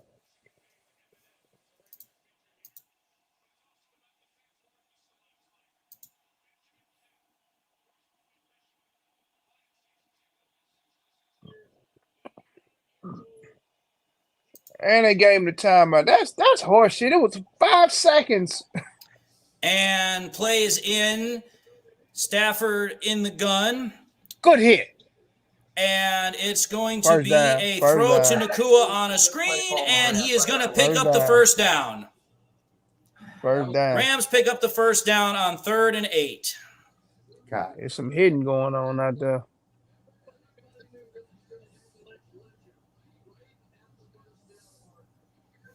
Speedy Deuce. Who is fucking Okora missed it. Okora, man, he's terrible. Man. Why is he playing? Off. Oh, like actually, no, that was Aquara, not Okora. Yeah, yeah, that was Okora. That's Romeo. Yeah, that there was not. Yeah. Hey. Stafford snaps, hands it off to Williams, and Kaminsky and Levi Onwuzurike make the tackle. Yeah, Courier brothers, they can get rid of both of them. They ain't worth a damn. Be nice if they weren't half our salary cap or damn near it.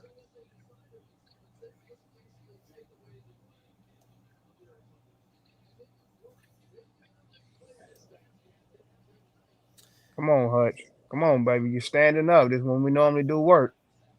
We normally do work. 2nd and 9 for the Rams.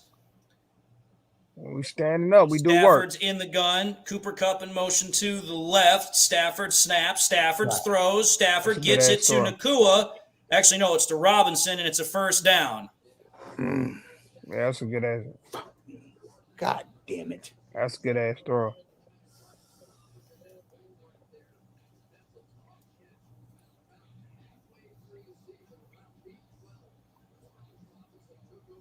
We're finna give up another 400 yards pass.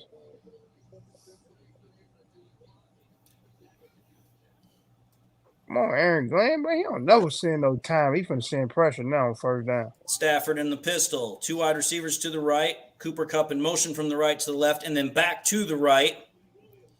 Too many yards. Stafford gives it off to Williams, and Williams is going to pick up 5 yards. 2nd and 5. Passes weakened up the run D. Come on, guys. Send in the fucking.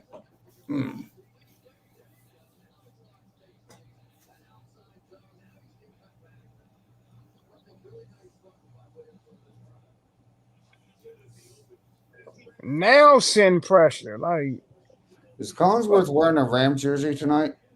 He probably got maybe under his shirt. He is probably got on the Detroit Rams. Stafford shirt. Under center. Nakua in motion from left back to right. Washed. Yeah, we got washed.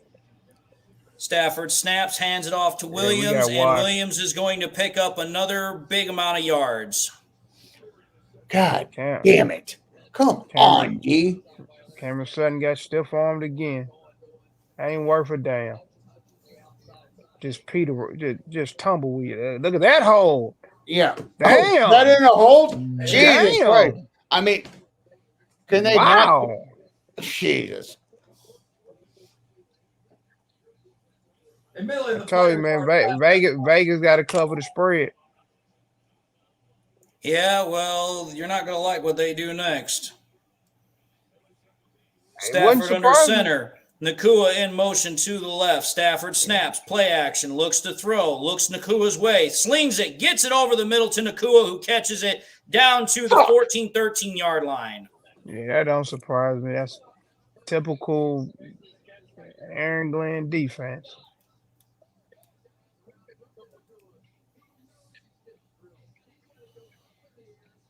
Come on, Anzalone. What is that? You probably knock shit out of him. You throw a chicken wing. Normally he does knock the shit out of people. I don't know what the hell. You throw a chicken wing. Stafford in the pistol. Man in motion to the right. It's Cooper Kupp. Stafford brings There we another go. man in motion, then back to the There we left. go. Stafford snaps it, gives it to Williams, and Ball's it's going to out. be a loss of a yard.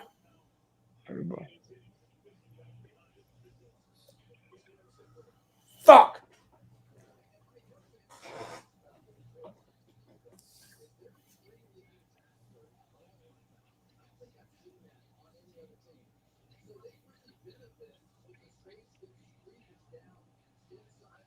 Crap. We need a turnover.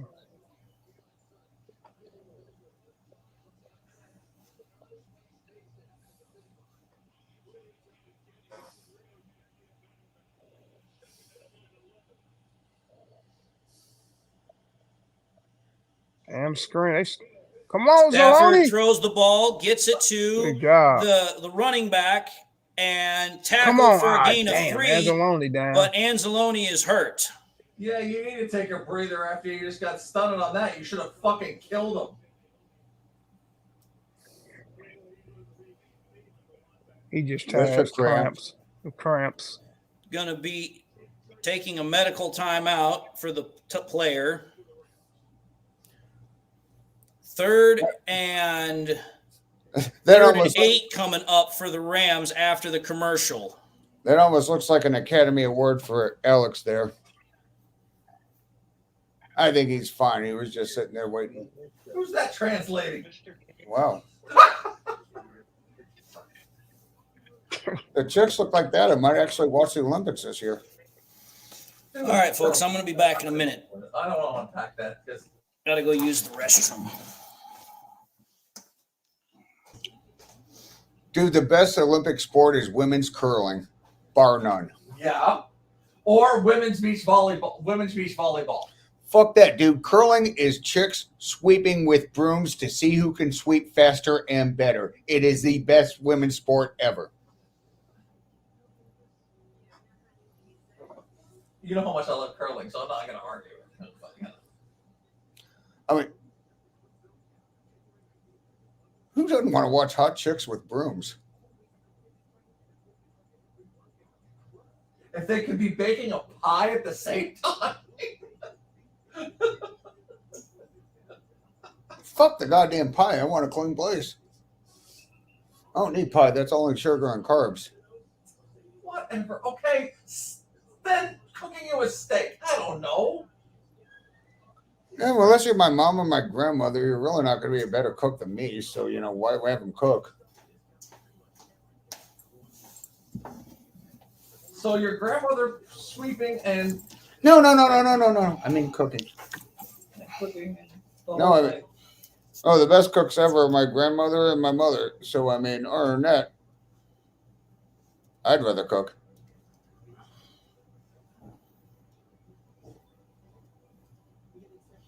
That's my support of feminism.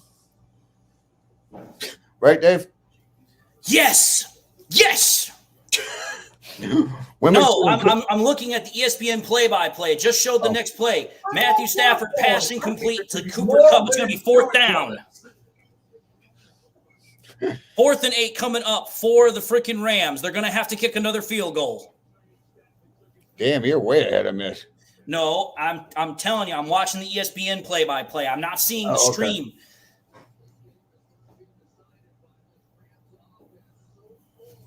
That's why I'm saying I'm trying to keep ahead here. Nice, CJ. Stafford looks to throw. Stafford throws it up and overthrows Cooper Kupp, and Gardner Johnson was in coverage, incomplete, and the field goal is good from the Rams. The Rams are now down by 1 point. Way to beat us, CJ. The Lions need to take this drive down the field, and they have got to get a touchdown. Because if they do, they'll be up by 8 points. Yes. Bend but don't break, baby. Like a good pair of draws. Bend but don't break. Or like a good girlfriend. Ooh, damn, man, he got it in there. Kick is up, and kick is barely good, just inside the left bar. Right, let's go, JG. Let's go, JG. Do what you do, baby. Take us home. Gotta hope Demo's back, because if we can march this down 8 minutes, kill this son of a bitch off. Well, here's to hoping. Here is to hoping. Again, stop our run. At least with Demo in there. Well, again, that's the question: is where the hell is Montgomery? I mean, there is no planet where they took him out of the game plan unless there's something wrong.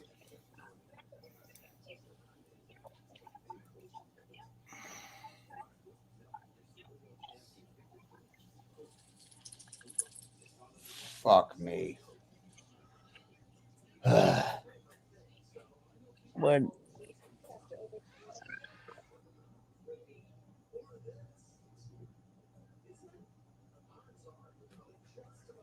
Man, we haven't gone all through this whole fucking off season and this year for this shit to happen.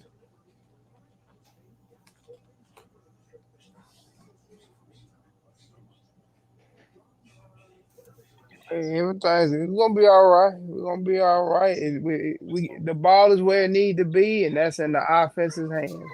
Defense did their part, didn't give up a touchdown. If we just go down here and get 3, just to keep adding on to make where the Rams need a touchdown.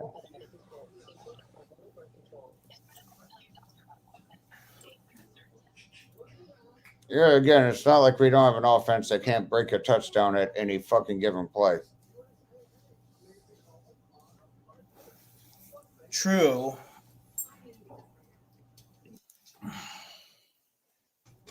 I mean, Gibbs, Montgomery, any of them, they can break. Yeah, but that's the thing. We need to figure out what is going on with Montgomery, because that's the problem that is really starting to make me wonder, because I just checked Twitter and there was no announcement from anywhere on Twitter that Montgomery was injured. So it's like, okay, if there's no injury announcement, why in the thunder is he not playing?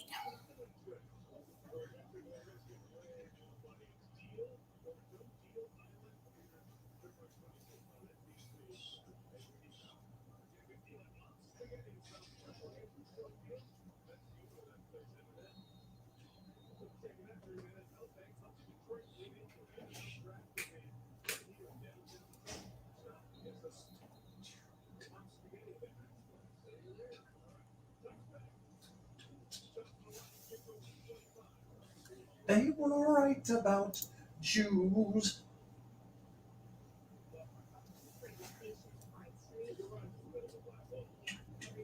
We literally come back from a commercial break to see the kickoff and then go right back to a commercial break. What freaking sense does that make?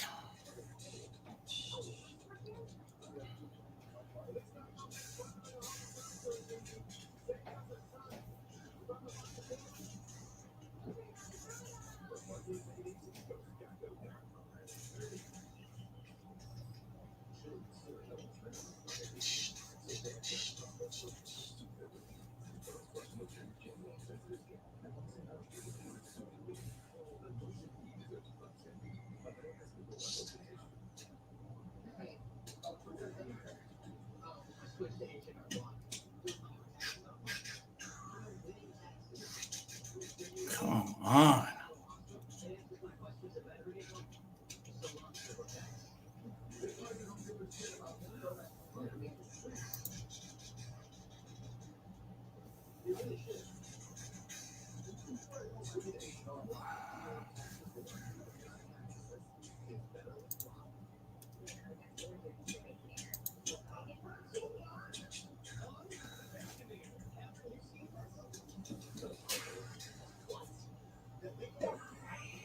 Come on, Jiminy freaking crickets. These commercials are killing me.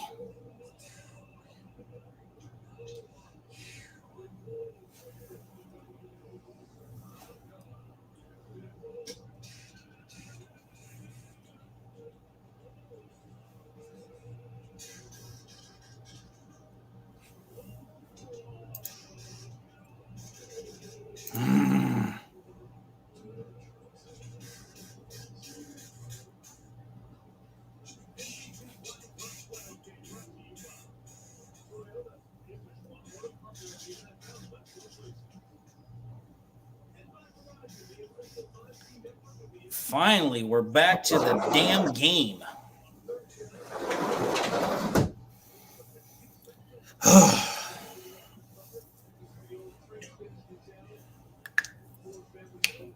Yes, we've been to Detroit. We know what the train station is. Let's rock and roll. That was the longest set of commercial breaks I've ever had in my life. Finally, Montgomery is back. Goff under center. Goff snaps the ball. Play action. Goff looks to throw. Goff rolls, gets pressure, just decides to throw it away. 2nd and 10 coming up. Goff makes a smart decision to just throw the ball away, live to fight another down.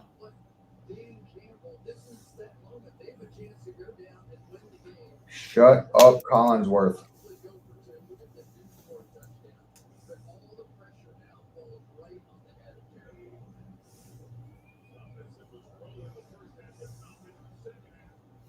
Goff snaps. Goff hands off to Montgomery. Montgomery's going to pick up 6 yards. It's going to be 3rd and 4 coming up.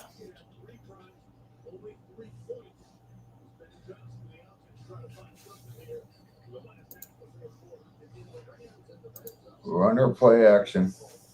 Run a screen. They gonna screen us to death. We need to give them one back. Give one back to them. Final Porta.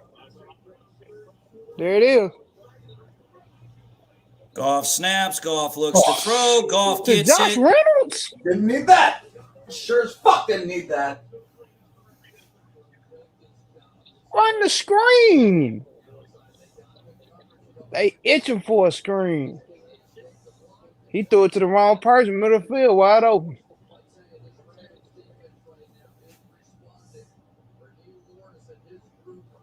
This one there. Fuck me. Come on, bro. Because I hate to hear the Jared Goff boo birds.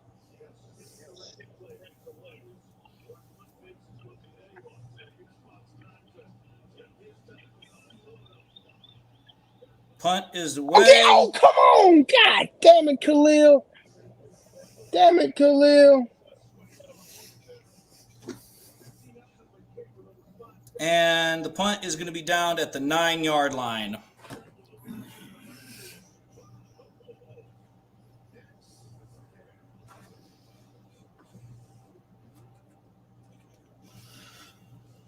Fucking defense. Jesus Christ.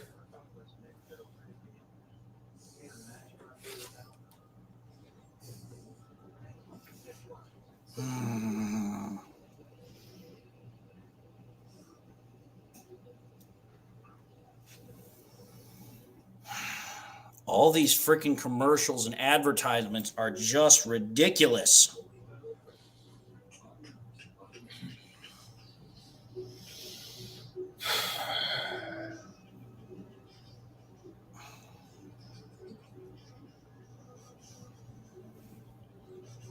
Monday, this is your time to do it.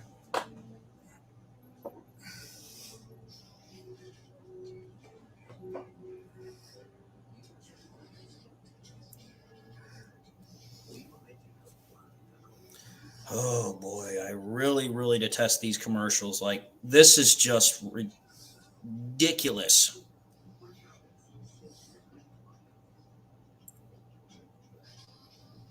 Like, there needs to be a law where you can't have more than X amount of commercials for airtime. Like, I get it, timeouts, change of possessions, but it's like, dude, we are dragging this thing out in just ridiculous amounts of time. And it's getting old really fast. No, we have to remember Pepsi exists. Can't forget that no one drinks that shit. The only Pepsi product that they make that's worth any good is Mountain Dew. At least as far as my opinion is concerned. I agree with you. It's all just sugar water. Of course, Mountain Dew does have a shitload of caffeine, which makes it good. Well, if you're trying to stay awake, yes, it does. I have coffee or other stuff to keep me awake, but you know, too much sugar and that stuff. Are you done yet? Thank you. Just taking forever.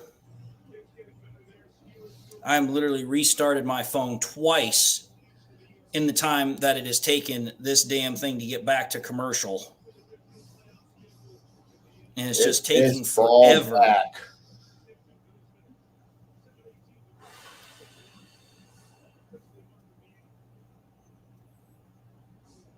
Stafford at this point has over 300 yards throwing the ball.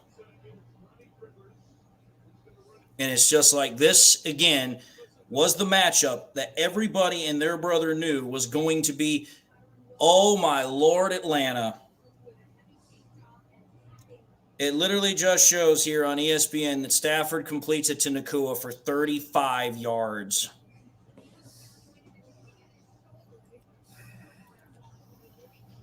You can't win games like this. We can't win games when the defense cannot stop anybody. 30. Stafford under center, man in motion, drops back into the gun. 2nd and 8. Man in motion is Nacua. Stafford drops back to throw. Stafford throws over the middle, and Nakua's got it and is off to the races. 35-yard gain right there.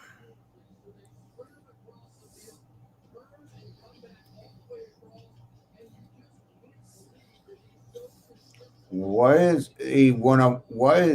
their one-on-one on a safety? He's their number one target, number one wide receiver, and you put a safety man coverage on him. What the fuck? Well, I'll say Cup is the number one wide receiver. But Stafford under center. Again, drops back into the gun. Man in motion from left to right. Stafford snaps. Stafford looks to throw. Stafford steps up, dumps it off to the running back. The running back's going to pick up another 15 yards to the opposite 40.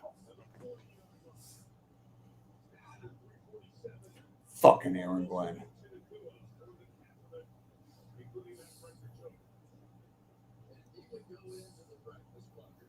Nacua has 182 yards on the night. A rookie receiver in the 5th round has 182 yards. The incomparable Aaron Glenn. Stafford under center. Man coverage. Stafford brings 2 men in motion. The other man comes back. Stafford, play action, boot action to the left. Stafford gets pressured. Stafford throws it incomplete, but then Higbee gets thwopped by Joseph, and Higbee is down. Good.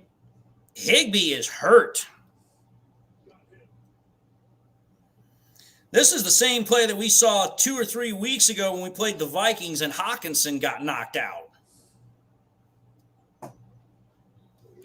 Well, if he don't show it while we hit him on his head. Oh, yeah. Higbee's knee just got jacked. Oh. He's done. There's no way he's coming back from that.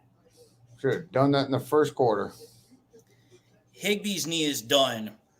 The fact he's up and walking is impressive. God, we need this fucking ball back. Jesus Christ.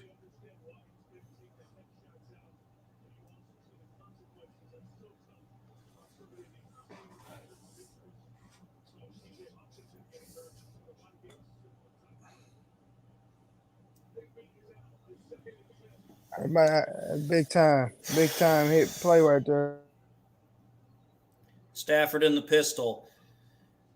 Stafford is going to snap the ball. Low snap. Looks to throw. Stafford throws underneath. Gets it to Cooper Kupp. It's going to be complete for 6 yards. We got to get a stop right here, man. We got to get a stop right here.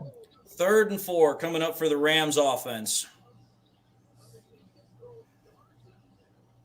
Wait a minute. Hey. Wait a minute. Yes. Hold on, Dave.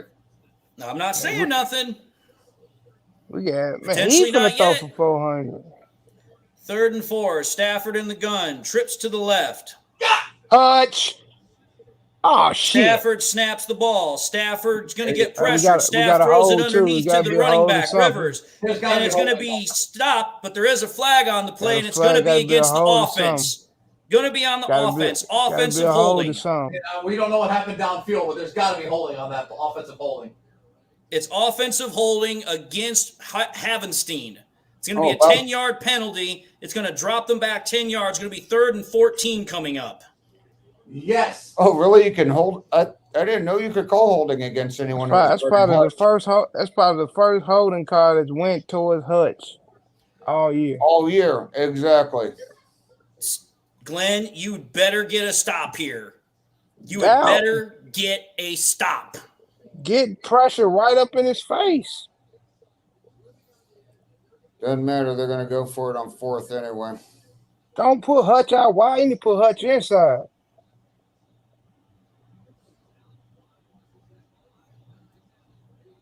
They got Hutch at wide 9. He got to put a move on him now.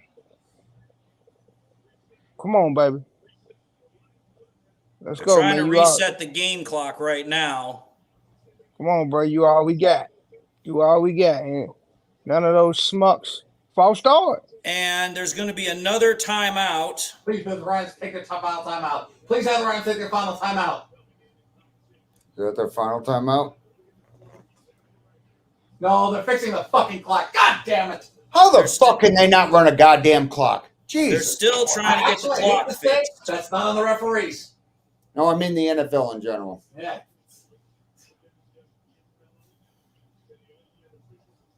Still trying to get the clock situation fixed. Yes! Yes!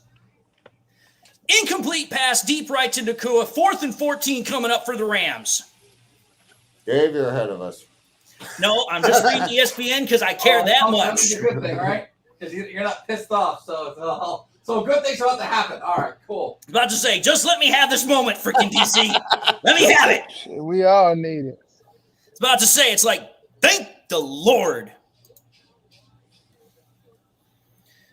Now we're going to get to see it. Stafford in the gun, man in motion to the left. Stafford calling some sort of audible. Go Hutch. Oh, yeah, you got man coverage with Cam. Stafford steps. There you go. Hutch coming up, has to step it away. Yep. Stafford throws it and overthrows it. Nakua incomplete, no flag on the play. 4th and 14 coming up. Pressure in Matthew Stafford in his chest. No shit. That's all we've been saying. We've been saying this shit all game. And the freaking Rams have to punt the ball. All the Lions have to do is drive away with a hold and drive out the clock. Oh, see, that's the Sutton we're used to seeing. All right, man. 4-minute drive, bro. 4-minute drive. 4-minute drive. Come on, Detroit. Come on. Demo Kabinda, it's your time now. It's everybody's time. Kabinda, Demo, Gibbs, Goff, St. Brown, Demo, Reynolds, everybody. They have one timeout. Oh, baby. 4-minute drive. The Rams got one timeout. Let's go. You need to rephrase that there, DC. They have 2 timeouts. Okay, they have the one timeout for themselves, and then they have the 2-minute warning. Oh, yeah. So technically, the Rams have 2 timeouts. But what you're going to try and do is you're going to want to try and make them burn that timeout either before the 2-minute warning or just afterwards. That is going to be your entire fucking mission.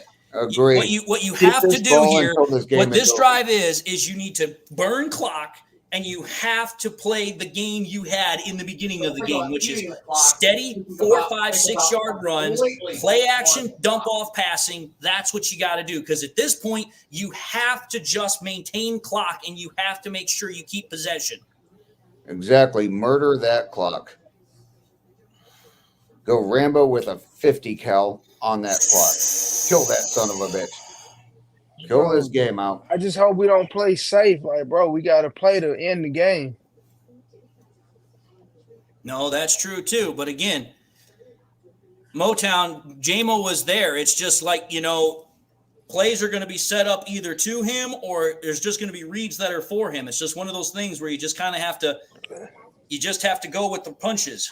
Yeah, definitely. I agree. You can't force crap to players. It's kind of like if you start forcing stuff, you're going to start having problems.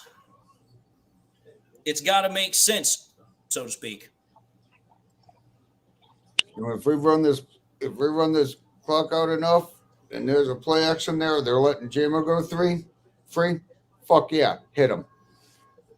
But until then, power football time. Well, think about it. Why did Dan Campbell come here? Because he wanted to resurrect power run football. Yep. That's in essence the whole nature of the Detroit Lions is run the ball, set up play action. That's exactly what you're trying to do. So you have to do that consistently.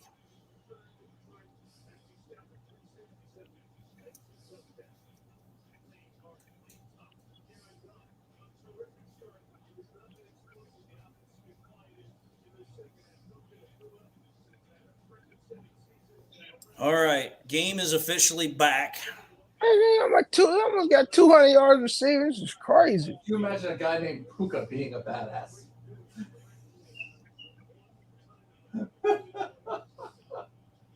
Goff in the gun. Goff snaps, gives it to Demo. Demo's going to pick up 3 yards. Come on, Panay. You don't know who the hell you're supposed to be blocking.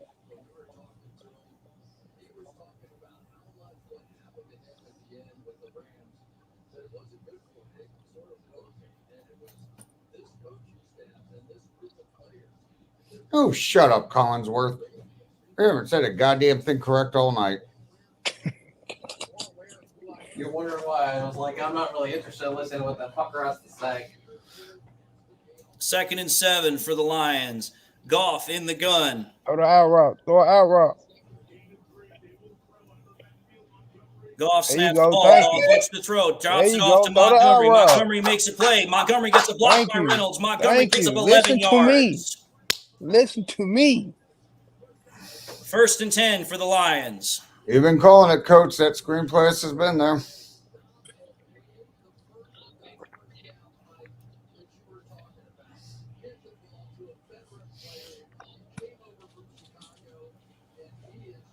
Man, Montgomery's a fucking horse. Jesus.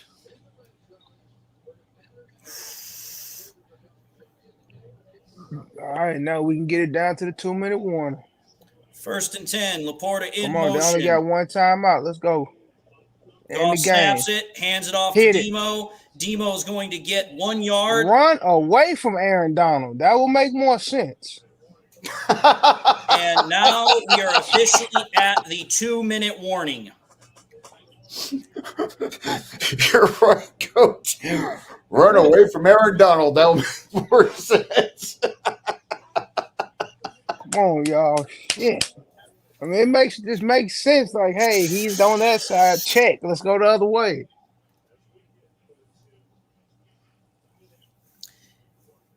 Again, as the saying goes, common sense is not so common anymore. I'm with you on that one. Come on, man. We 2 minutes away, bro. 2 minutes. Just literally stating it for what it is. Common sense is not so common anymore. I have seen individuals that have challenged that narrative more times than I care to recollect.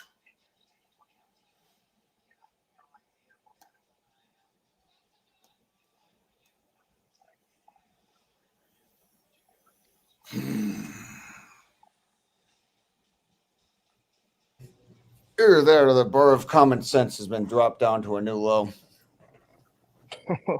Well, I'm just going to say this.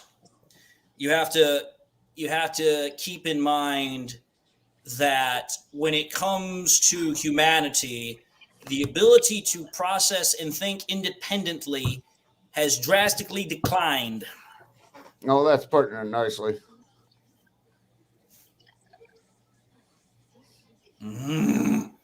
Man, these commercials are really going to drive me through a roof. You and me both. I get why the NFL has commercials because they're making money off of it, but it's like, dude, Commercials are just ridiculous.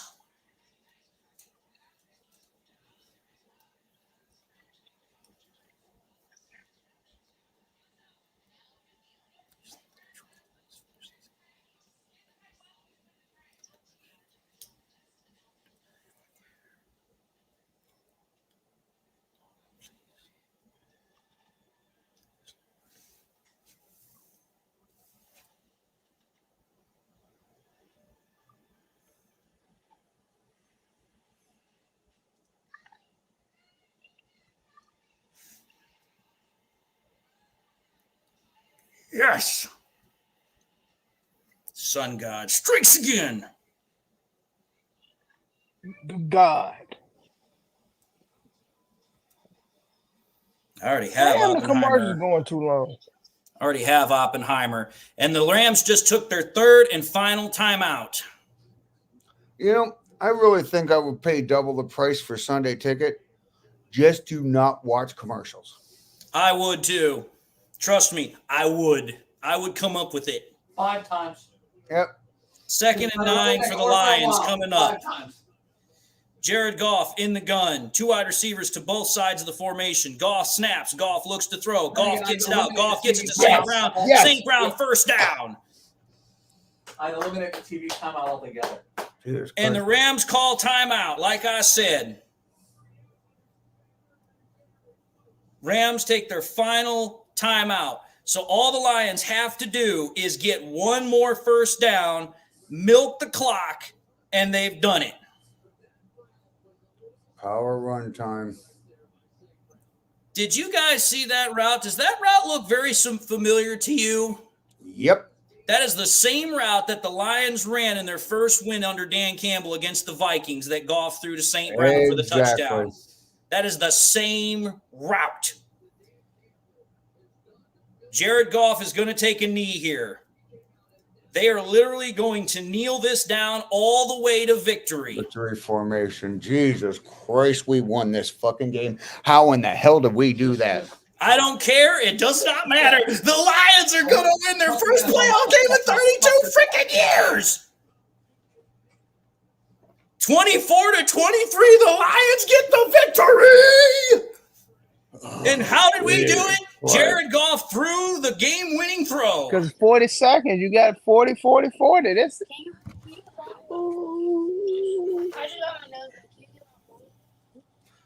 Oh, gotta text Dad on this one.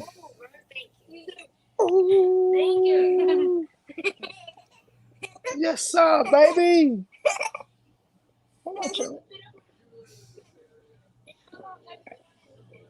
The Lions are literally going to go all the way down to the last second of the play clock, snap the ball, and just take as much time off as possible. Another 40 seconds is going to come off the clock, so all the Lions have to do is kneel down one more time, and they win! The Lions are going to win! 32 freaking years! 32! I don't want to hear the announcers. I more want to hear the crowd. 40, 40, 40, baby. Oh. Yes, sir. That's it. It is over. Roll it. Yes. Give Jared Goff his contract now. That's my quarterback. Don't do that. Give Jared Goff the quarterback contract extension. Where is Goff and freaking Stafford? Where is Goff and McVay? Pandemonium is going to be in the street tonight. Freaking go. We don't need And to we got celebrate. another We need to worry about. Well, Well, great. We got to win. We only won by 1 point against a team we should have been blown out. yeah. I mean, Well, hold on here. You want to know what everybody said? That the Rams were the most dangerous team in the NFC playoffs, and we beat them. Remember that? Now, what I tell you, Vegas had to cover the spread. That's all that was. Vegas covered the spread. And you didn't luck your way into winning it either. But It's now not think a- about this. Now it's think not a about matter of this. that. We have to worry about the next game, and we're not looking that good against the next game. We need to look more powerful, more dominant. We're not looking like that. Great. We have Think a win, about but we have this, a lot folks. of work to do. Think about this. You're The gonna get Lions now have a second home playoff game. Second home playoff game. You can And we're going smell to play either the Bucks or we're going to play the Eagles. The Eagles.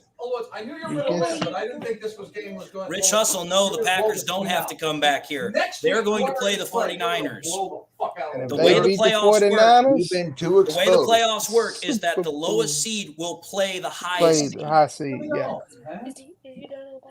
Yeah, Man. I'm gonna suck that to hand. If Aaron Glenn hasn't fixed this defense yet,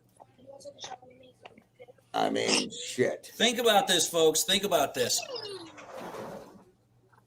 Oh, hey, Chris. Yes, sir. Chris, about time you're here. Yes, sir. Where the hell you been, son? Can barely hear you, buddy. Yes, sir. Yeah, I can barely hear him too. I had some technical difficulty. Here's the thing, Yes. folks. Here's the thing. Jared Goff was about as perfect tonight as you possibly could get. 22 of 27. He missed literally 5 throws. Only a handful of throws did he miss. Absolutely. He finished the game with a higher passer rating than Matthew Stafford, a 121.8 to a 120.9. Yes, sir. And there's no way in hell that you can say we win this game without Goff. Goff has earned that contract extension. Goff was on fire. I haven't seen him talk to McVay yet. I saw him talk to Stafford. Did Goff tell McVay to fuck off? He talked to McVay, yep. He talked to McVay. There was a point after he talked with Stafford that they kind of got into a circle. Goff went up to McVay. They talked for a couple of seconds, something like that. Damn, Hulu way behind. And then they walked their separate ways. But I'm telling you this right now. You thought U of M winning started pandemonium in the streets. Nothing like this in Detroit. Hey, I'll say one thing about Matthew Stafford. He's a quarterback. Well, I'll say this about Stafford too. Tough as hell. That hit would have normally knocked out most quarterbacks. So I'll give Stafford his credit. But you want to know what I'm going to do? I am going to be roasting every ESPN analyst that said the Rams were going to win. Because every single one of those freaking ESPN analysts said we were going to lose. Yep. It wasn't pretty, but we did it.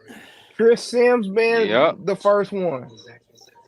Oh, it's just so amazing. Jared Goff did something in a playoff game. 32 win a playoff game. years. 32 years. Yep. And think about it. Jared Goff has done something this year that no quarterback since Eric Kramer has done. Won the division crown and won a playoff game. All in the same year. Tell it. Exactly.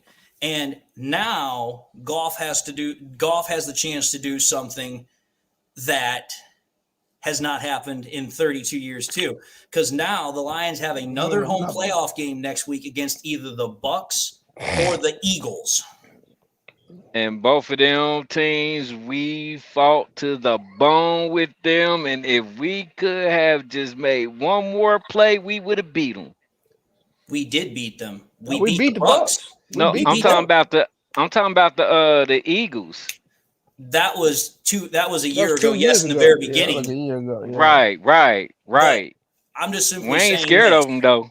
No, I'm just simply saying this. The Bucks we beat on the road. So we can definitely beat them. And the Eagles are literally dysfunctional as hell. So this is why I was telling people at the very beginning of the game stream. I was like, think about this. If the Lions win this game, which now there's no if, they have, you've now got a clear path to get all the way to the conference championship game. Yep. Think about this. Because now you play either the Bucks or the Eagles. You can beat either of those teams. But now your division opponent on the opposite end, Packers versus Niners. I personally believe the Niners will beat the Packers, and we're going to have a Niners versus Lions freaking showdown in the conference championship game. Yes, sir. Now, whether or not we get whether or not we get past the conference championship, I don't know. But the way I look at it is this. What was the expectation this year? Win a division crown, win a playoff game. Set, match, done.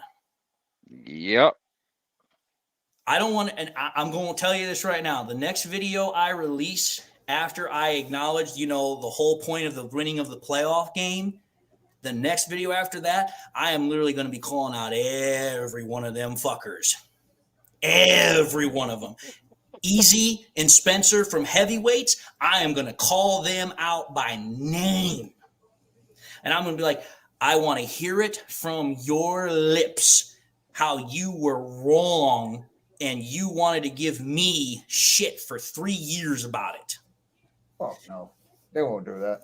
Oh, I know they won't, but at that point, they're going to look like sore losers. Hey, am I the only one whose text is exploding right now by everyone giving me congratulations? Oh, my daughter texted me and said, hell yeah, we won. Yeah, my sister just texted me, but she's a Packers fan. So. Kudos to the Packers for knocking off the Cowboys, so I'll give them kudos for that. Yeah. But at this point, I have once again been proven right. Jared Goff is him. Shut up with Hendon Hooker. Yep. Because I want to see Hendon Hooker play like freaking Goff played tonight. I want to see freaking Hooker miss only 5 throws. I want to see Hooker make the game-sealing throw that gets the first down that pretty much seals the game. Exactly. And he got legs. Yeah.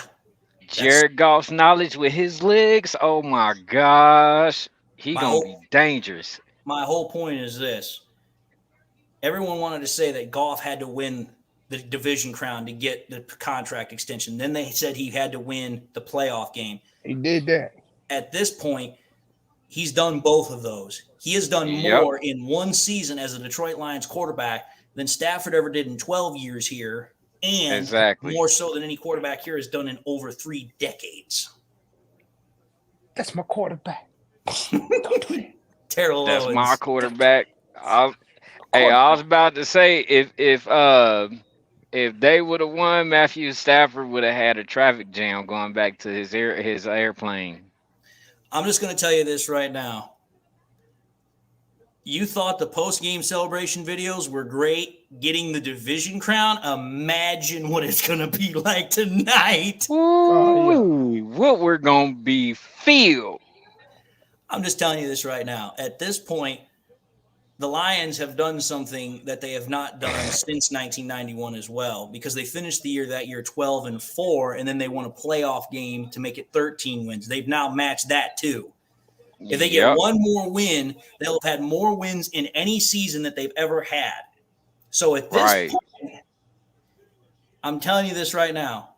Do not. They got people at the game crying, man. It's crazy. Oh, I'm sure they do. I am confident they do. Can you imagine? I said this in my previous episode. It's been a generation since the Lions faithful have had something to cheer for. And Goff, St. Brown, Dan Campbell, Ben Johnson, they gave it to them. They gave them that to cheer about. And for the next week, everybody that's a Detroit Lions fan is going to be higher than a freaking kite in the 1970s. What? But I'm going to tell you this right now. I wonder how many times Chris Collinsworth is going to keep licking the boots of Matthew Stafford. He's a joke. He's a joke just like the rest of them. That's why I don't listen to Woodward Sports. I said they so wishy-washy. I quit listening to them. Well, think about it here. Also think about this. Who was the one player on the Detroit Lions that said he wanted to win this game for Jared Goff? Amon-Ra St. Brown. Who was the wide receiver that caught Jared Goff's pass the same way that we won that game against the Vikings? The same exact damn play. Sudden death. This is the play you got to have. Boom. Boom. Oh, I see what you're saying, Denzel Vance, but for Goff, he has been vindicated, and so have I. Because every freaking golf hater and you've been golfophobic Jared golf Goff hater. supporter. They literally from back in 2021. Oh, ho, ho, ho, ho, ho, ho, ho, ho. This is what dreams are made of. Yeah, you've been riding high on Jared Goff. That's when I first linked up with the DLF. I was like, yo, dude, he is really high on Jared Goff. It made me go back and look at Jared Goff a little closer. And I didn't realize Jared Goff was like 25 when he got here. He's like a little bit over 25 when he got here. So I was like, when Goff got here, he was 26, 27, something like 26, that. Okay. So I said he was still young in the tube. When we got him, he was still a pup. Yeah, he was. Hey, coach, I was about to say, you know what I'm saying? Like I tell Dave, like I tell him, just about every time, like that first year Goff got here, he ain't had no weapons. I mean, I was like, okay, Goff needs to grow and Goff. I mean, I even said it as far as like he just needs to get into that leader role, let them know that he will die for them. And then that's when I started watching Dave videos, and I've been hooked ever since. And he's been telling the truth ever since. And Goff is my quarterback through and through. He literally showed me that he can get through a lot of diversity and everything else. And then come what Sean McVay did to him. Yeah. Man, my hat's been off to him every since the tides turned. And the crazy part, I was looking at the game the other day, man. We was throwing to Geronimo Allison. I said, I'm just gonna say this here. I give all credit to this win to the Lord Jesus, because I prayed like 5 times before this game. I was like, Lord, please, if not just for me, for the city of Detroit, the Detroit Lions fans, the Detroit Lions organization, the Detroit Lions players, please give us the victory. Thank you. Hey, bro, you ain't the only one I prayed twice. Like, man. No, I prayed 5 times. I prayed literally like almost twice a day. I was just like, dude, again, as it says, ask on the name of the Lord and it shall be given unto thee. Exactly. Pike, are you watching this? No. Running off of the field? Man, they giving Jared Goff a send off. Oh, they are cheering his ass off, and he's waving at everybody. Who? Yep. Oh, he goes back in the field. He goes back in the locker room, going nuts. Lions will play next Sunday at 2 p.m. At 2 Eastern. o'clock. We went to Jared. I love that sign. We went to Jared. Well, think about it. Jared Goff finally did it. He said he wanted to win a playoff game for the Lions. He did it. Yep. I feel like we're the New Orleans Saints of 2009, dude. This is what this season got. That feel. Oh, I called that one too. And look at them boys in the locker room. Look at Brad Holmes going, yeah. Yeah, when I get over here, I'm gonna watch some of the post videos. I'm telling you this right now. All these primetime games that we played helped us win this game. Yeah. That Kansas City game that we played that we won by 1 point. Think about that. Yep. Yes, sir. Every primetime game that we played this year, of the 2 that we lost, we won the other 4. That was what got us to win. So, yep, because we've been there before.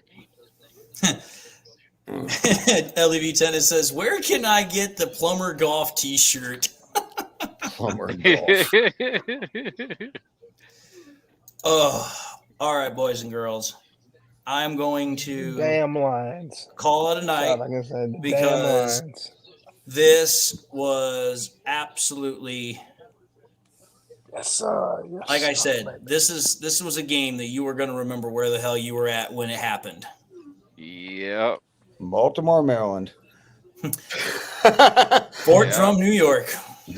So we got another another home playoff game. So if we get to the divisional round, we get another home we are, playoff game. We're no, we already in the already in the divisional divisional round. round. Yeah. We We're already already in there. the divisional round, and I mean, not the divisional round, like the conference championship. My bad. only If Green Bay if beat San the Green Francisco. Bay Packers beat the Niners. If the Mm-hmm. Niners beat the Packers, we go to their place. Yeah. We go to Levi Stadium.